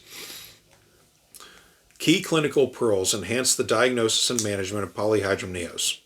These insights aid in identifying underlying causes, implementing effective monitoring, and optimizing outcomes for both mother and fetus. These pearls include: pregnant individuals with poly-hy-dram-nios should be screened for gestational diabetes. Rescreening individuals may be appropriate if more than 1 month has passed since their last screening test. Amnio reduction should be reserved for patients with severe symptoms of poly-hy-dram-nios, such as maternal respiratory distress or severe discomfort. Indomethacin should not be used solely for the treatment of poly-hy-dram-nios. Pregnant individuals affected by severe poly-hy-dram-nios should be delivered at a tertiary care center with neonatal support immediately available. Poly-hy-dram-nios increases the risk of transient tachypnea of the newborn. The interprofessional team should be prepared to manage the potential complication. Poly-hy-dram-nios increases the risk of postpartum hemorrhage secondary to uterine atony related to chronic uterine overdistension. It is prudent to have resources for treating postpartum hemorrhage readily available in the delivery room. Poly-hy-dram-nios is a condition that carries a higher risk of adverse pregnancy outcomes and requires more involved antepartum, intrapartum, and postpartum care. Poly-hy-dram-nios can be first identified in various settings, including obstetric or family practice clinics, obstetric triage, or radiology. Most patients with poly-hy-dram-nios have mild idiopathic disease that can be managed primarily by an obstetrician, midwife, or family medicine physician. When poly-hy-dram-nios is more severe, it is essential to consult with an intraprofessional team, which may include specialists in maternal fetal medicine, neonatology, genetics, and fetal surgery. Nursing staff are critical multidisciplinary team members, as they are often responsible for monitoring patients while undergoing antepartum fetal surveillance with non-stress tests. In addition, they are also essential educators who can educate the patient and their family about the condition and answer any questions the patient may have regarding their care plan. Sonographers who specialize in obstetrics bring valuable expertise to the team, as they are often the clinicians performing the ultrasound. As poly-hy-dram-nios is often identified incidentally, it is crucial for the obstetric sonographer to immediately recognize which additional images are needed as part of the evaluation of poly-hy-dram-nios. Laboratory staff performs the tests that are critical to the assessment of poly-hy-dram-nios, including screening for maternal diabetes, congenital abnormalities, and trisomies. Coordinated care and effective communication among the interprofessional team members are essential for successfully diagnosing and managing poly-hy-dram-nios. Any concerning findings or changes in patient status should be promptly communicated to relevant team members. Pregnant individuals should be encouraged to discuss their concerns and preferences regarding their care. The interprofessional team members should respect their preferences. By fostering collaboration, respecting each other's expertise, and aligning on shared goals, the healthcare team can enhance team performance, patient safety, and the overall quality of care in individuals with poly-hy-dram-nios. There you go, motherfuckers. An entire crash course on poly-hy-dram-nios. To be fair to me, I did a Control F when I imported that. Yeah. I did a Control F for the one word, and I did replace with, and I separated it. It's a long fucking word. Oh my god. Holy fuck, I can't believe I just read all that shit. Y'all gotta give me a second. I need some fucking water. Yeah. Holy God. It was about 25 minutes long. Felt like it. Oh my God. I kept reading and I was like, where did I stop this? Holy shit. The only thing I really skipped over was...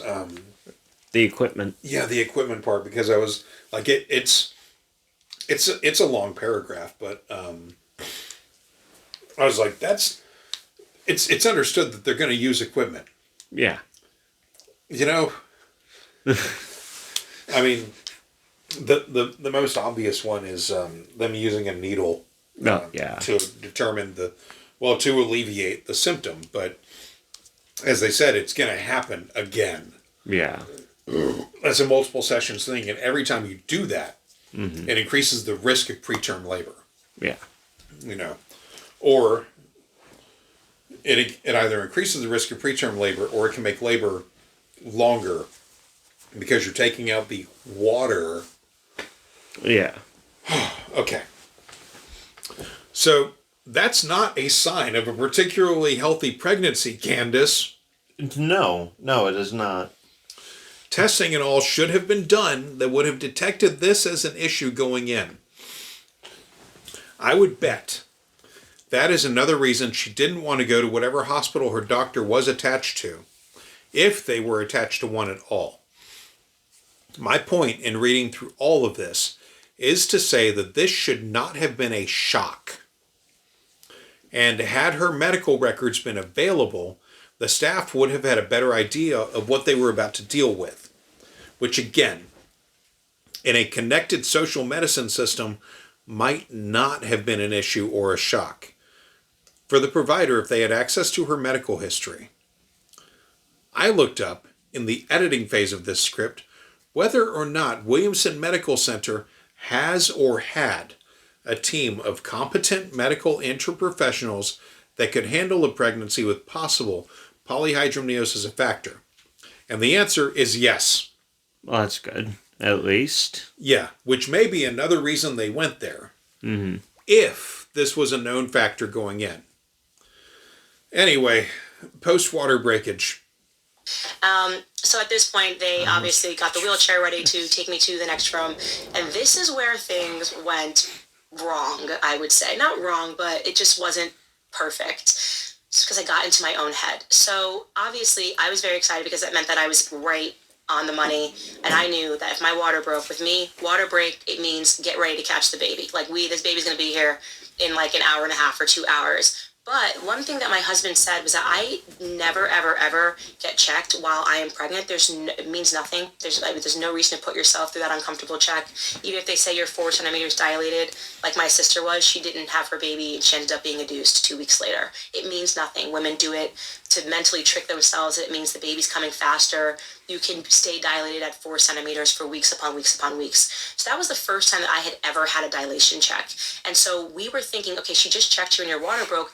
Did she accidentally puncture and cause this water to break, which means that it wasn't natural? So my husband asked the question, and I got in my head, and I was going, oh goodness, like maybe she did. Maybe I'm not about to give birth in 2 hours. And if I was about to give birth, I was going to say no epidural whatsoever.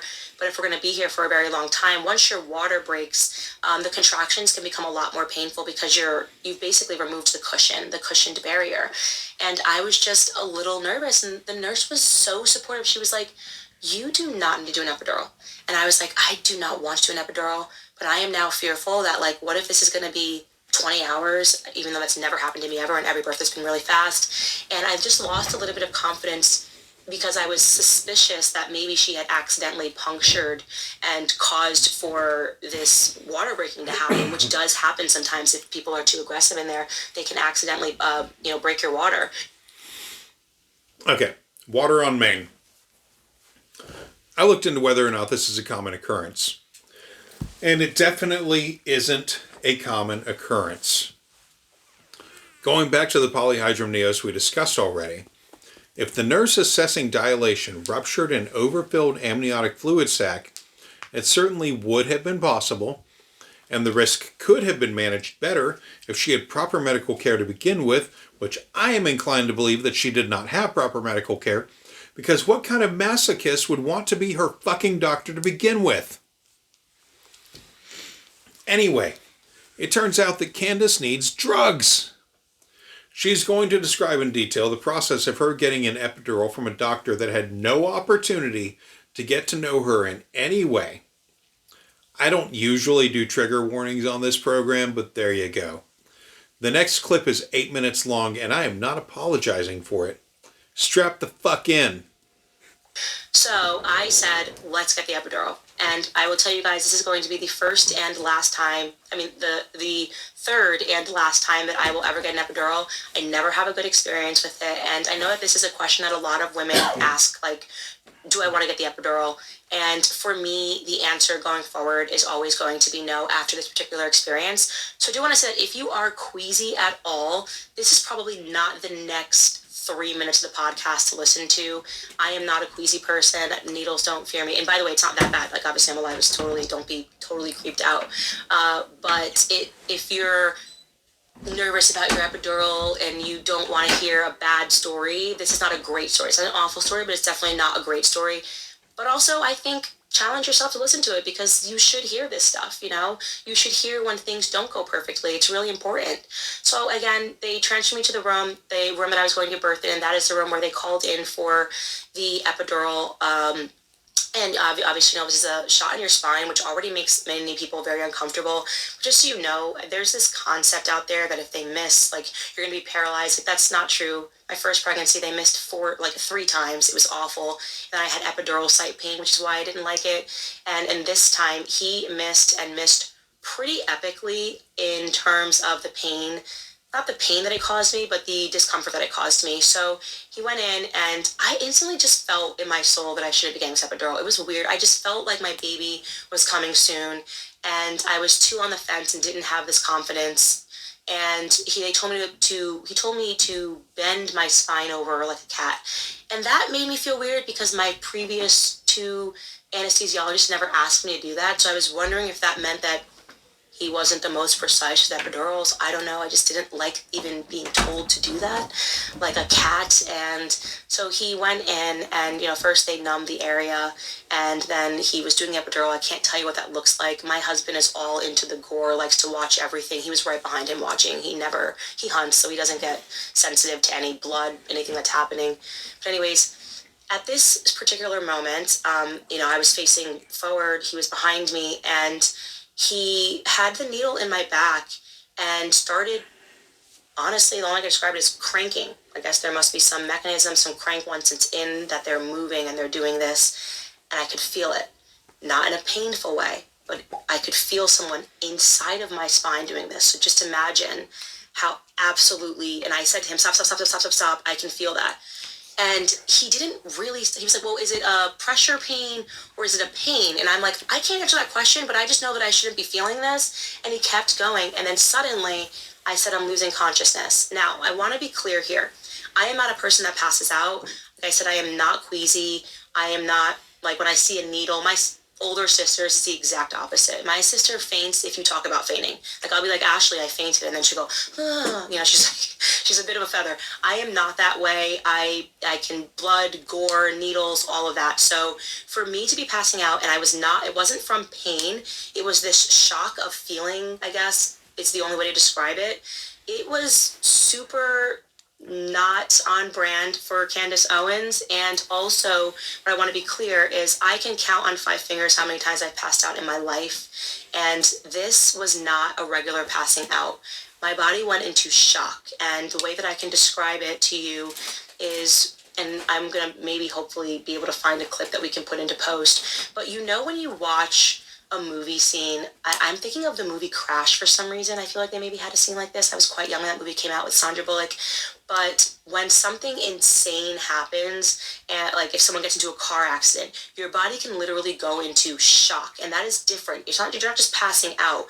You start hearing sounds differently. Like if someone was talking, it sounded like the nurse was talking in slow motion, like she was muffled. If I tried to talk, it felt like I was talking in slow motion. Like I said where's my husband? I was clammy. I broke out into a sweat. I started feeling nauseous. I remember that. I did not actually vomit, but I was suddenly very nauseous. And it was like the world was in slow motion. And like I said, picture that moment in movies where sirens are going and they're like making the colors were weird. And that really freaked me out because he was not communicating. No one was communicating what was happening to me. And I remember having this thought, and this was the worst part of my entire birth experience because I didn't know what was happening. I thought, am I dying? I remember specifically and clearly thinking, am I dying? Because at that moment, you needed someone to say, hey, honey, just so you know, you're going into shock. You're going to be totally fine. Like, no one was saying that. No one was explaining what was happening to my body, and it felt outer worldly. So I literally thought, am I dying? Am I losing my baby? And those are the worst thoughts you can possibly have while you were in the hospital. And again, this would have been assuaged if someone had just communicated to me.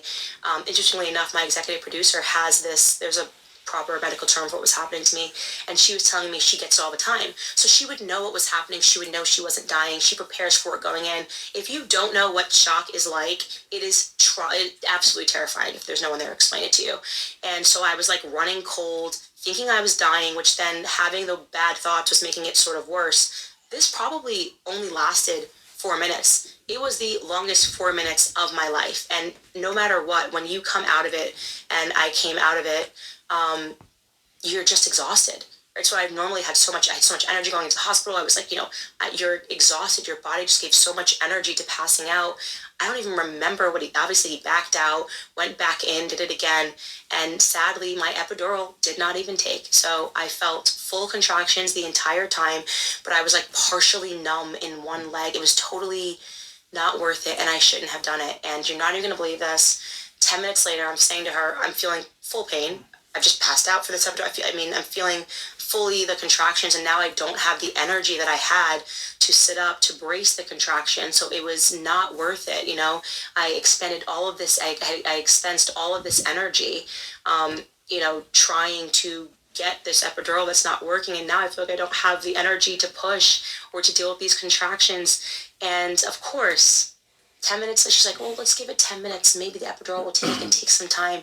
And this is my third child. It does not take some time for the epidural to hit. And so, of course, 10 minutes later, she comes in. She's like, are you still feeling everything? And I said, I'm feeling absolutely everything. And I can tell you that it's time to push. Oh, I should not have gotten the epidural, ladies and gentlemen. He was ready, and I was ready, and if there's just my biggest regret in this is that I did not trust that when the water broke that he was going to be there. Just to give you guys the context here, 5:32, I'm in the parking lot getting out to go into the hospital. I gave birth at 8:02 p.m.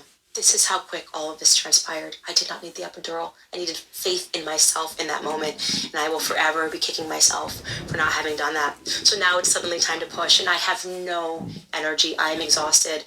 With Louise, she came out in 2 pushes. This baby should have been up in 2 pushes, but mommy was tired. So instead, this baby came out in 15 minutes, which is still obviously very fast. But I was tired. I really was tired, and that is something that I will forever regret because it was completely unnecessary. I let that one run long because it had to be. So as I said before this clip, Candace had not been to this hospital before. They had no record for her, no reservation either. I used to work next to a hospital that was a rural affair, and it had a brand new birthing ward. It is a St. Vincent's location in Middleburg, Florida. Anyway, patients could set up in advance to have their babies there, and many did, according to a person I worked with that pulled hours in that birthing center. The people that worked there would, of course, take in a woman in labor without a file set up, but it was always smoother going when the patient was a known entity. So rather than go to the hospital where she was known, and rather than take any initiative to get to know where she wanted to go, she showed up at a hospital in labor and basically expected them to figure it out. Now, if her anesthesiologist was actually bad at the job or not, that is anyone's guess. What she has described is what people experience going into shock, but she said her senses were messed up, so someone could have been talking her into a state of calm, and she wouldn't have known that at the time. But I think it is a damning thing that she doesn't say that her husband was trying to talk her through it and gives him no credit for it after the fact. Mm-hmm. You know, she just talks about how, like, he got behind her to film the fucking epidural. Yeah. But she mentions that her senses were fucked up. He could have been actually saying something to her. Yeah. So I'm not going to, this is the rare occasion where I'm not going to throw shade on George fucking Farmer Rich Boy. Yeah. But still, you know, fuck that guy. Anyway. So at this point, it's an unknown thing, but considering that, you know, he was ready to dip out and go talk Pope shit with the people at the company that fired her while she was giving, you know, while she was in late stage pregnancy and early labor on kid number 4. Yeah. I doubt he was much help at all, but that is just supposition. Next clip. Anyways, obviously, I don't regret having given birth. It's every time your baby comes out, it is just an absolute miracle. And you just instantly want to break into tears because you just wanted to meet this little creature that has been driving you crazy inside and keeping you up and making you not sleep. And for me, every time I'm pregnant with a male, I'm more aggressive, which is, my husband notices it. I just want to fight people. And so you're wondering, this little male creature that has made me more aggressive for the last 9.5 months, and suddenly you see them and they're so much smaller than you remember, and they're so helpless, and you will never feel more needed, never feel more love than in that moment. And that precious time to be able to have skin to skin right after you give birth is, it just, I can't even explain. There are no words, so I'm not going to try to give you any words. Anybody that has been there knows that to me, for people that do not believe in God, I don't know how you can give birth and not come out of it believing in God. Just everything, the incredible perfection and the detail of nature, the fact that they can't see but enough inches for them to see your nipple, right? Which is how they need to feed themselves, which your nipple colorizes and gets darker because it allows the baby to perceive the contrast. Okay. This is actually true somewhat. I was going to say, that got into nipple talk a lot faster than I was mentally prepared for. The following comes from the website Tampa Bay Parenting. Darkened areolas causes explained by Dr. Jill. From Tampa Bay Parenting, August 22nd, 2022. Last updated September 4th, 2025. Question is, what causes darkening of the areolas, or darkened areolas, sometimes referred to as dark nipples? Some of the most common physical changes, and not just darkened areolas or dark nipples, but often darker areolas, can be the most visible, to occur during pregnancy or seen in the breasts. Soon after conception, expectant mothers begin to notice breast tenderness, swelling of the breast, stretch marks, and darkened areolas, which is the skin around the nipples, or dark nipples themselves. Because of the increase in hormones during pregnancy, many women see their areolas darken or nipples darken and continue to darken as their pregnancies progress. The color of your nipples and areolas may begin darkening or changing as early as the first or second week, and some women also find that their darkened areolas and darkened nipples grow larger in diameter, especially as the breasts begin to swell. The darkened nipples may also grow in size or stand out more prominently. Darkening of the skin, known as hyperpigmentation, is also common in the external genitalia and around the anal region during pregnancy. Montgomery's tubercles. In addition to your darkened areolas and darkened nipples, as your pregnancy progresses, you may also experience Montgomery's tubercles, which are tiny bumps on the areolas. These bumps are nothing to be concerned about. They are caused by the swelling of oil glands called the glands of Montgomery, named after William Montgomery, the Irish doctor who first discovered them in 1837. Bill Monty, I don't know. Their purpose is to secrete a kind of oil that protects and lubricates the sensitive skin around your nipples while you're breastfeeding. The constant pressure, abrasion, and drying of the skin that occurs during breastfeeding might otherwise become quite painful, and for some women it still is. Some scientists believe that the oil secreted by Montgomery's glands may also have an odor that stimulates the appetite of a newborn infant, thereby encouraging healthy feeding. The number of Montgomery's glands around the nipple varies greatly from one woman to the next. Some women have as few as 4 of them, while others may have upwards of 20 or more.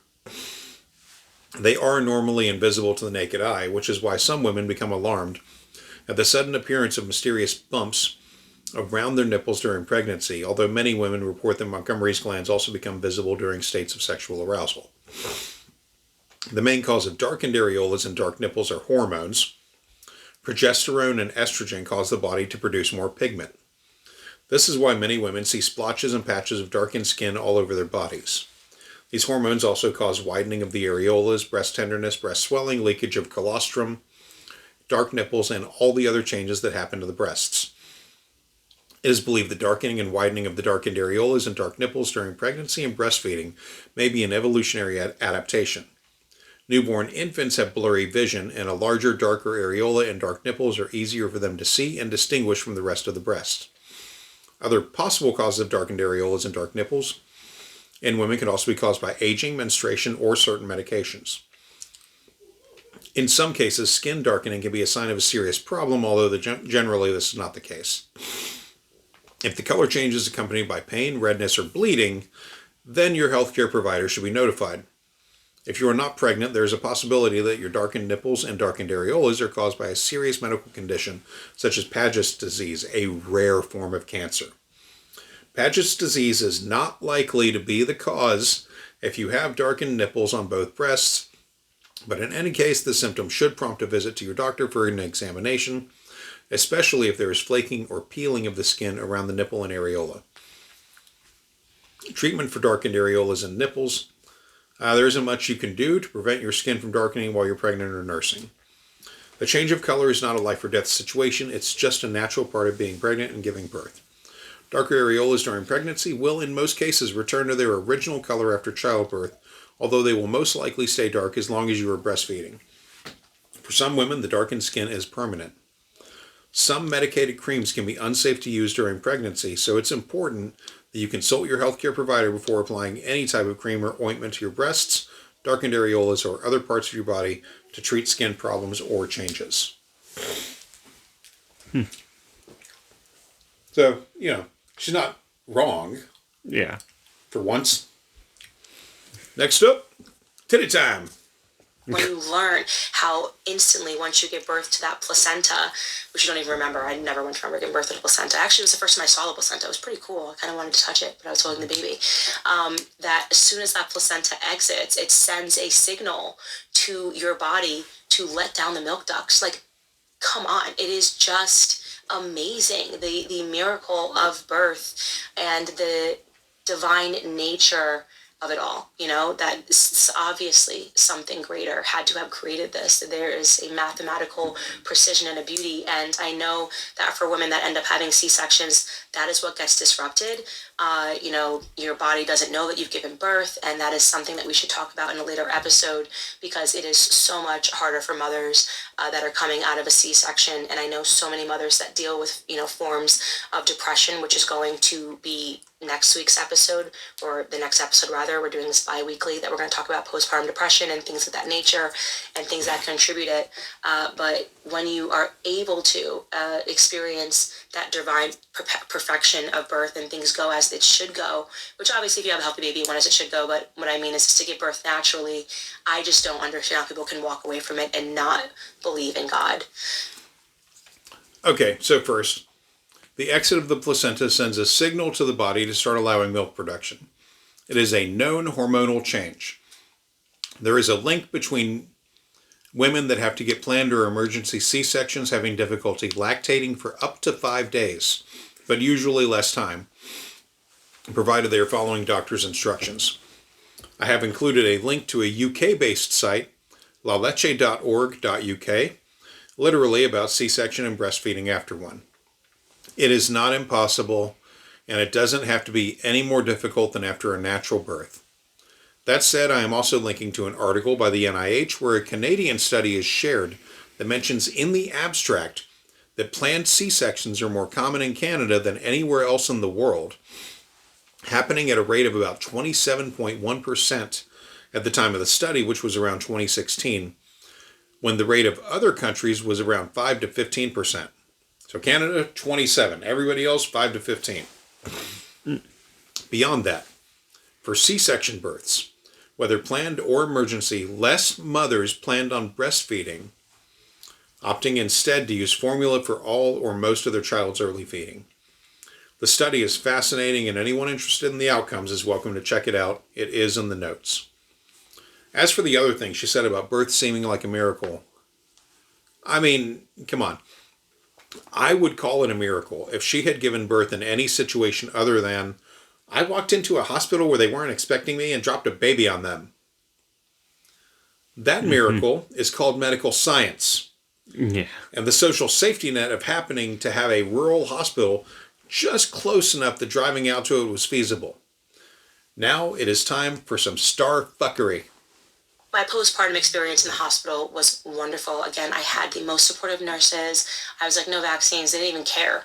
They cared so little that then I was like, no, maybe I should get vaccines, me being a contrarian. I'm like, why don't you care? They were so chill. I was like, I really don't want to do the prick test until I see my pediatrician afterwards. He's perfect. He's happy. He's sleeping. I love him. I'm tired. My husband's tired. I have to wake up every 2 hours to breastfeed.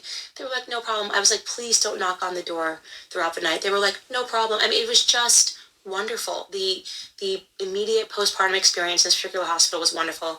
We said, we don't want to stay here. We don't want to be here for 48 hours so that the hospital can make its insurance money. They were like, goodbye. When would you like to leave? And so we only stayed in the hospital for 12 hours. We stayed that night and we left I gave birth again at 8:02 p.m.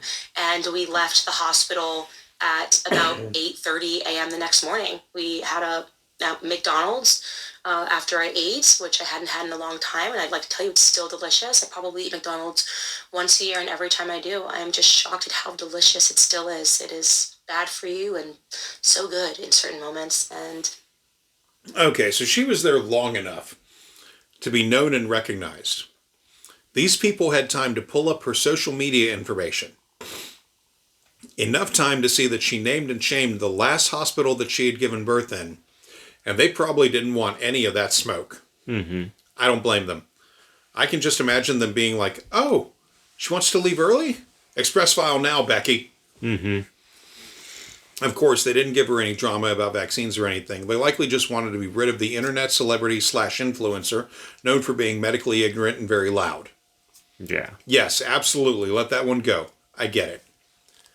As for McDonald's, it is the opinion of this podcast that all the worst people keep pushing them, either low-key like she is, or over-the-top like Trump.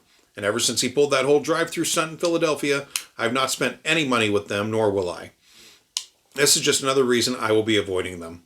I don't think this was a low-key advert for Mickey D's. I just despise them entirely anyway, so hearing her go through that shit was kind of cathartic. Although, at the hour she describes leaving the hospital, only breakfast would have been available. Yeah. Wendy's does it better, Candace. Mm-hmm. So does White Castle. I don't think I've ever had White Castle. Breakfast? Period. Yeah, no, you haven't. Yeah, no. It's pretty good. We'll drop in sometime. Okay. Yeah. Their little burgers are delish. Like, you don't need any cheese on them. Well, I mean, I'd Just hope devour that, the fucking things. I'd hope that they're good, given that there's an entire movie about, An entire movie series. an entire movie series Yeah. about trying to get to a White Castle. Yeah, no, they're pretty good. Like, I saw them here and I was like, oh man, that's White Castle. And from what I knew about them, I was comparing them to like Crystal back in the South. There's a comparison to be made. Yeah. But honestly, I've hit the White Castles here a couple of times, and I really dig them. They're really, yeah, for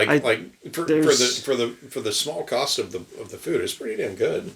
Which just a fair warning too. If ever you're going through and you see somewhere that says White Castle Vintage, that is a vintage store. That is not a White Castle. That is a vintage store that happens to reside in an old White Castle. Oh yeah, no.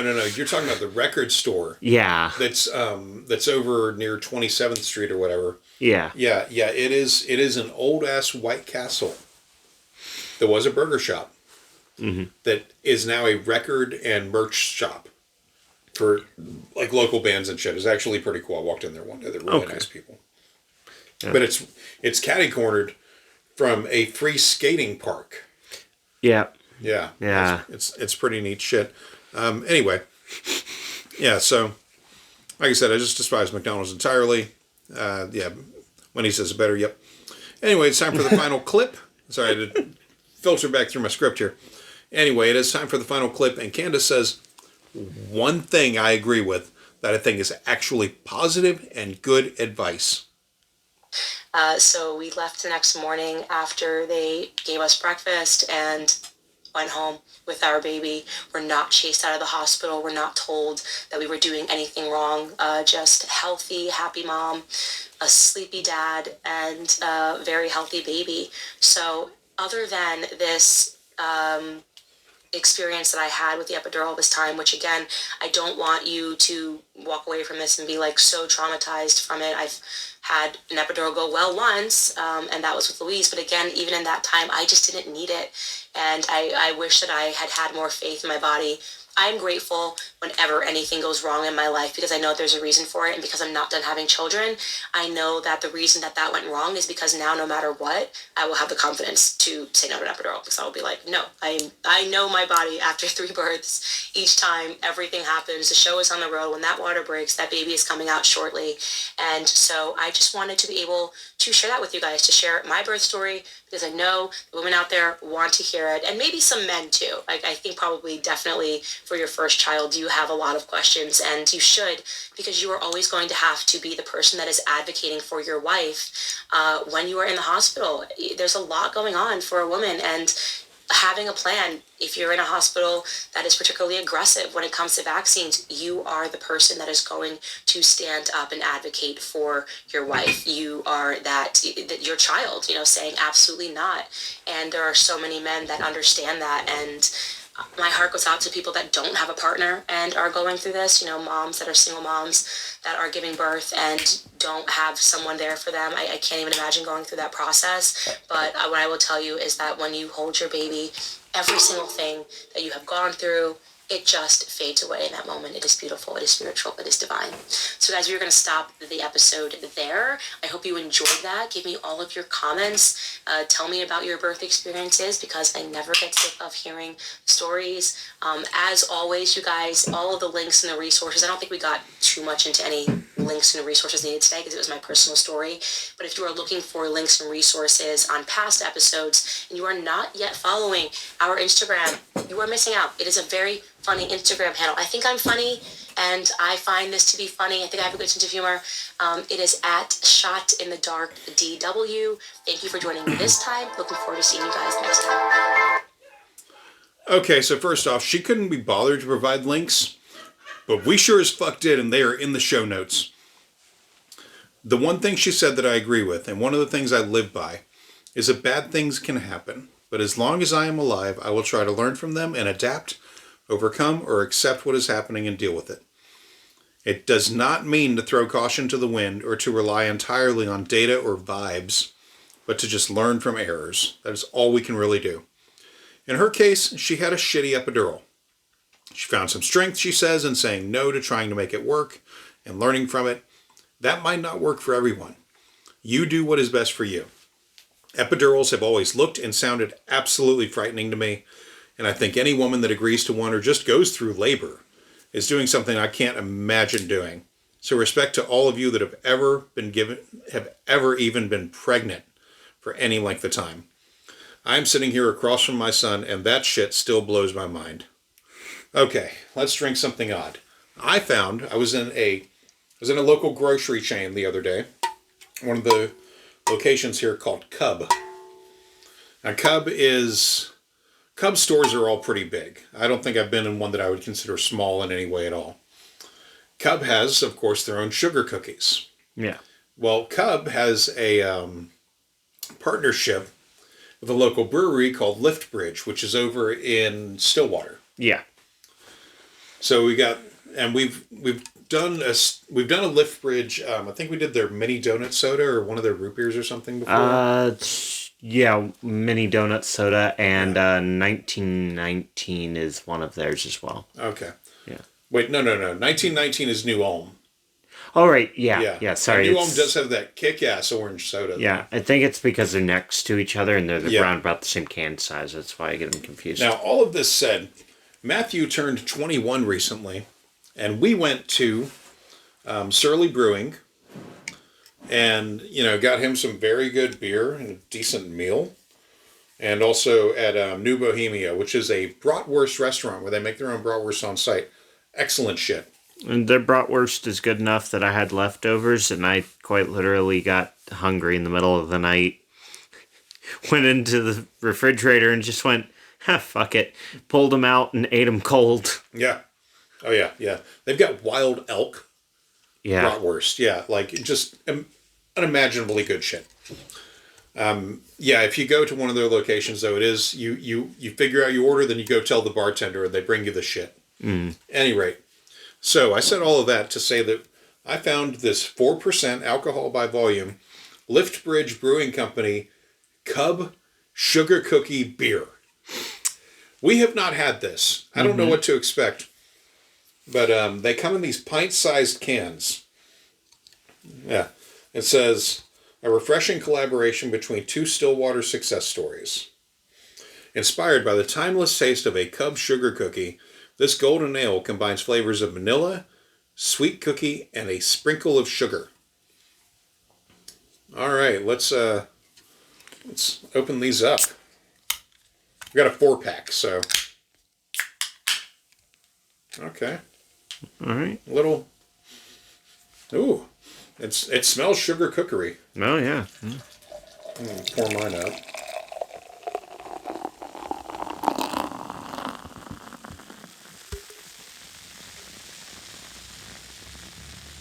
It looks like pale ale. Yeah, it does.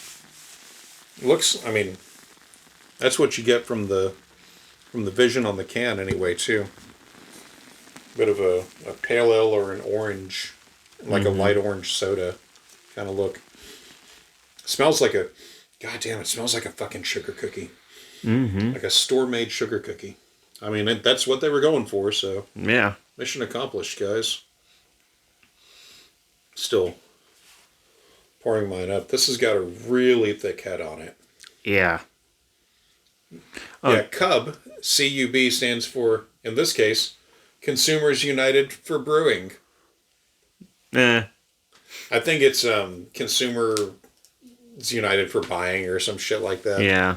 Yeah, it's some such corporate thing. I don't think you're getting that entire can in that small ass glass. I mean, I've got a 16-ounce Stein mug here, and it's not all going in there. I've got about a third of the can left. Yeah. I'm not fitting it in the glass, but a man can dream. Right. I'm not going to do the finger trick with this, where you put a finger in and make the head go down. While we're waiting, let's discuss the situation in Minneapolis. Now, obviously, anybody that's in this kind of media sphere, you've heard about the federal surge going on in our fair city right now. It sucks. You know, Matthew here wasn't able to attend a concert he had planned on going to, a symphonic thing, because the concert got called on the day of. They made notices on their website and stuff that they were not going to be able to do it because it was only really a few blocks away from where all of the ICE action was happening. And these fuckers were using, tear gas munitions and shit on peaceful protesters, on people filming them, which is, all that which is all that was happening with Alex Preddy and Renee Good. They made the mistake of filming these assholes. So, they start using tear gas spreads. It doesn't tend to stay localized. And, there was a real risk that, you could wind up with a theater full of that shit. So, we understand them disengaging. They refunded people or rescheduled them, but... And they were extremely polite about it, too. They didn't fight back at all. They did, of course, first offer reschedule with a discount. Yeah. I declined the reschedule, told them it's probably for the best that I just, not go to a show for a little while, and then they just refunded me and gave me a discount code to use anyway in the future.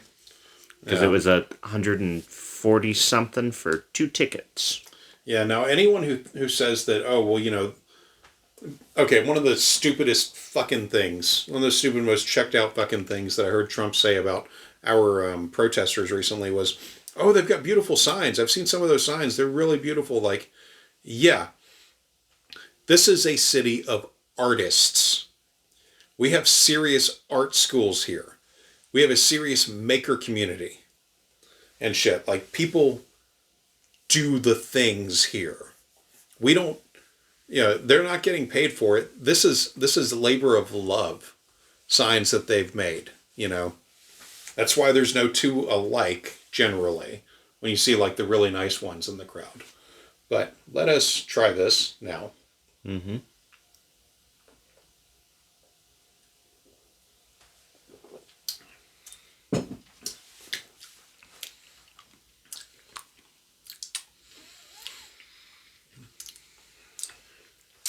Okay. If you let it, the aftertaste is like you just ate a fresh sugar cookie. But the initial is kind of... It's a little like bready. Yeah. It's a little like bready. Like I want to say like I just shoved like a piece of white bread in my mouth. And then it becomes the sugar cookie. Like it takes it a moment to really show up.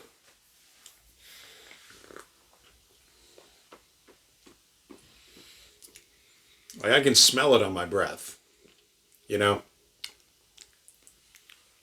It's really something else. Yeah. Yeah, I'm on the fence. I'm going to finish this pint. Yeah. I'm on the fence. I don't know if I like it or not yet. Yeah. Well, it's also got like a bitterness to it, too. Yeah, I mean, it's a beer. It's going to have hops in it. Yeah. It's just... Yeah, like, it's... See, I don't... It's so weird. I don't know how I really like dark ales, but light ales, I'm just always so... That big-ass bottle you bought was a dark ale. Yeah, I know. It was good. Yeah, it was. It was really good. If ever you go to Surly Brewing, they have one called 9. It's really good. Yeah, it's a batch that they made for their 9th anniversary /birthday. And, the bottle prices on that are going to go up over time. Oh, yeah. The one I got for him was $40. Mm-hmm. It was a pint and a half. So it's a big-ass bottle. But, and if you crack it on site, you have to drink it on site. If you decide to leave, you have to leave with it. Yeah, there's no opening it and taking it out. There's, Surly has a lot of, every brewery does this, where they'll have, a menu of brews that you can only get there, and certain ones you can only take away, and certain ones you can't take away. Like, you have to consume them on site. Those are super high in alcohol. Speaking of which, though, this is actually, we've got 2 more cans of this. We're probably going to go through it eventually. Mm-hmm. Good thing beer, kind of holds forever. Yeah. But those are yours. I don't drink nearly enough to like. Yeah. Man. That's like, I don't usually have a beer that I like drink and I'm like, do I like this? Yeah. I don't know. It's an anomaly. It's weird because even as your tongue gets like used to that hoppy sort of taste it's got, the cookie comes in real hard. Yeah, the cookie comes in real hard, but every time you like take a new sip, it's like you said, washing your tongue with bread. Yeah, it's you wash your tongue with white bread, and then you sit back and you're just waiting for that sugar cookie taste to come on. Yeah, it's pretty wild. I picked up the 4-pack for like $5. Shit. Okay, yeah. Fair enough. And they were selling it in the regular grocery section because it's just low enough in alcohol that they could get away with it. Yeah. But yeah, I mean, I don't hate it. No. I don't hate it at all. It's very weird. Yeah. I used to brew beer. I haven't brewed any since we moved here. I don't really want to do it unless there's a lot of conditions to me brewing another batch of beer. But and it helps when, you're in a place that you can solidly go, okay, I need a solid temperature for this room specifically. Yeah. And you can install your own atmospheric shit that you need to. Yeah. A humidor of sorts, basically. Yeah. But or a thermidor, they would call it. A thermidor. Yeah. That's a real word. Yeah. It's weird. I don't know that I'd order this. No. I'd get it on I think I'd get it on a flight and be like, glad I tried it, but yeah. Yeah. I mean, it's fine. I've drank half mine at this point. So the fact that I keep coming back to it says a lot. Well, you also got to ask yourself, are you continuing to come back to it because you bought it? No. Okay. It's weird enough that I keep trying to why do I like this? That's the real question. Why do I like this? But there's no question as to why I keep coming back to Candace's content and engaging with it, even if it does take quite a while these days to craft out an episode. This is what we do. So, at any rate, everybody, we are safe. Our city is managing, and everyone knows that we will get through this. So, yeah, it is better than it is. It's going to happen. We're all going to be okay. But I think that's all I got. You got anything? Nothing. No. Okay, let's see. This one went for 3 hours and 40-ish minutes. Yeah, I'm about to cut it off. So, all right, everyone. Well, have a great time, and hopefully we will do this again soon. The next episode will be on the HIB vaccine. Oh, we're finally getting back into vaccines. Yeah. The whole point of this fucking goddamn shot in the dark. Hey, look, the whole point of Shot in the Dark was to go through her anti-medical shit, and I solved a lot of problems. That's true. With this one. Yeah. I explained a lot of things, so people will come away from this more informed, and at the very least, they have links to go back to and go, oh, that was a lot of information. I need to absorb this myself. Yeah. That's the whole fucking point. All right. That's it. We may do sodas. We may do beers. Who knows? It's a wild-ass world. I was totally planning on doing sodas until I saw this shit, and I was like, oh, that's going on the show. Yeah. So, all right, everybody. It's been great. Look forward to doing another one, hopefully in the next couple weeks, but don't quote me on that shit. All right. Bye. Bye.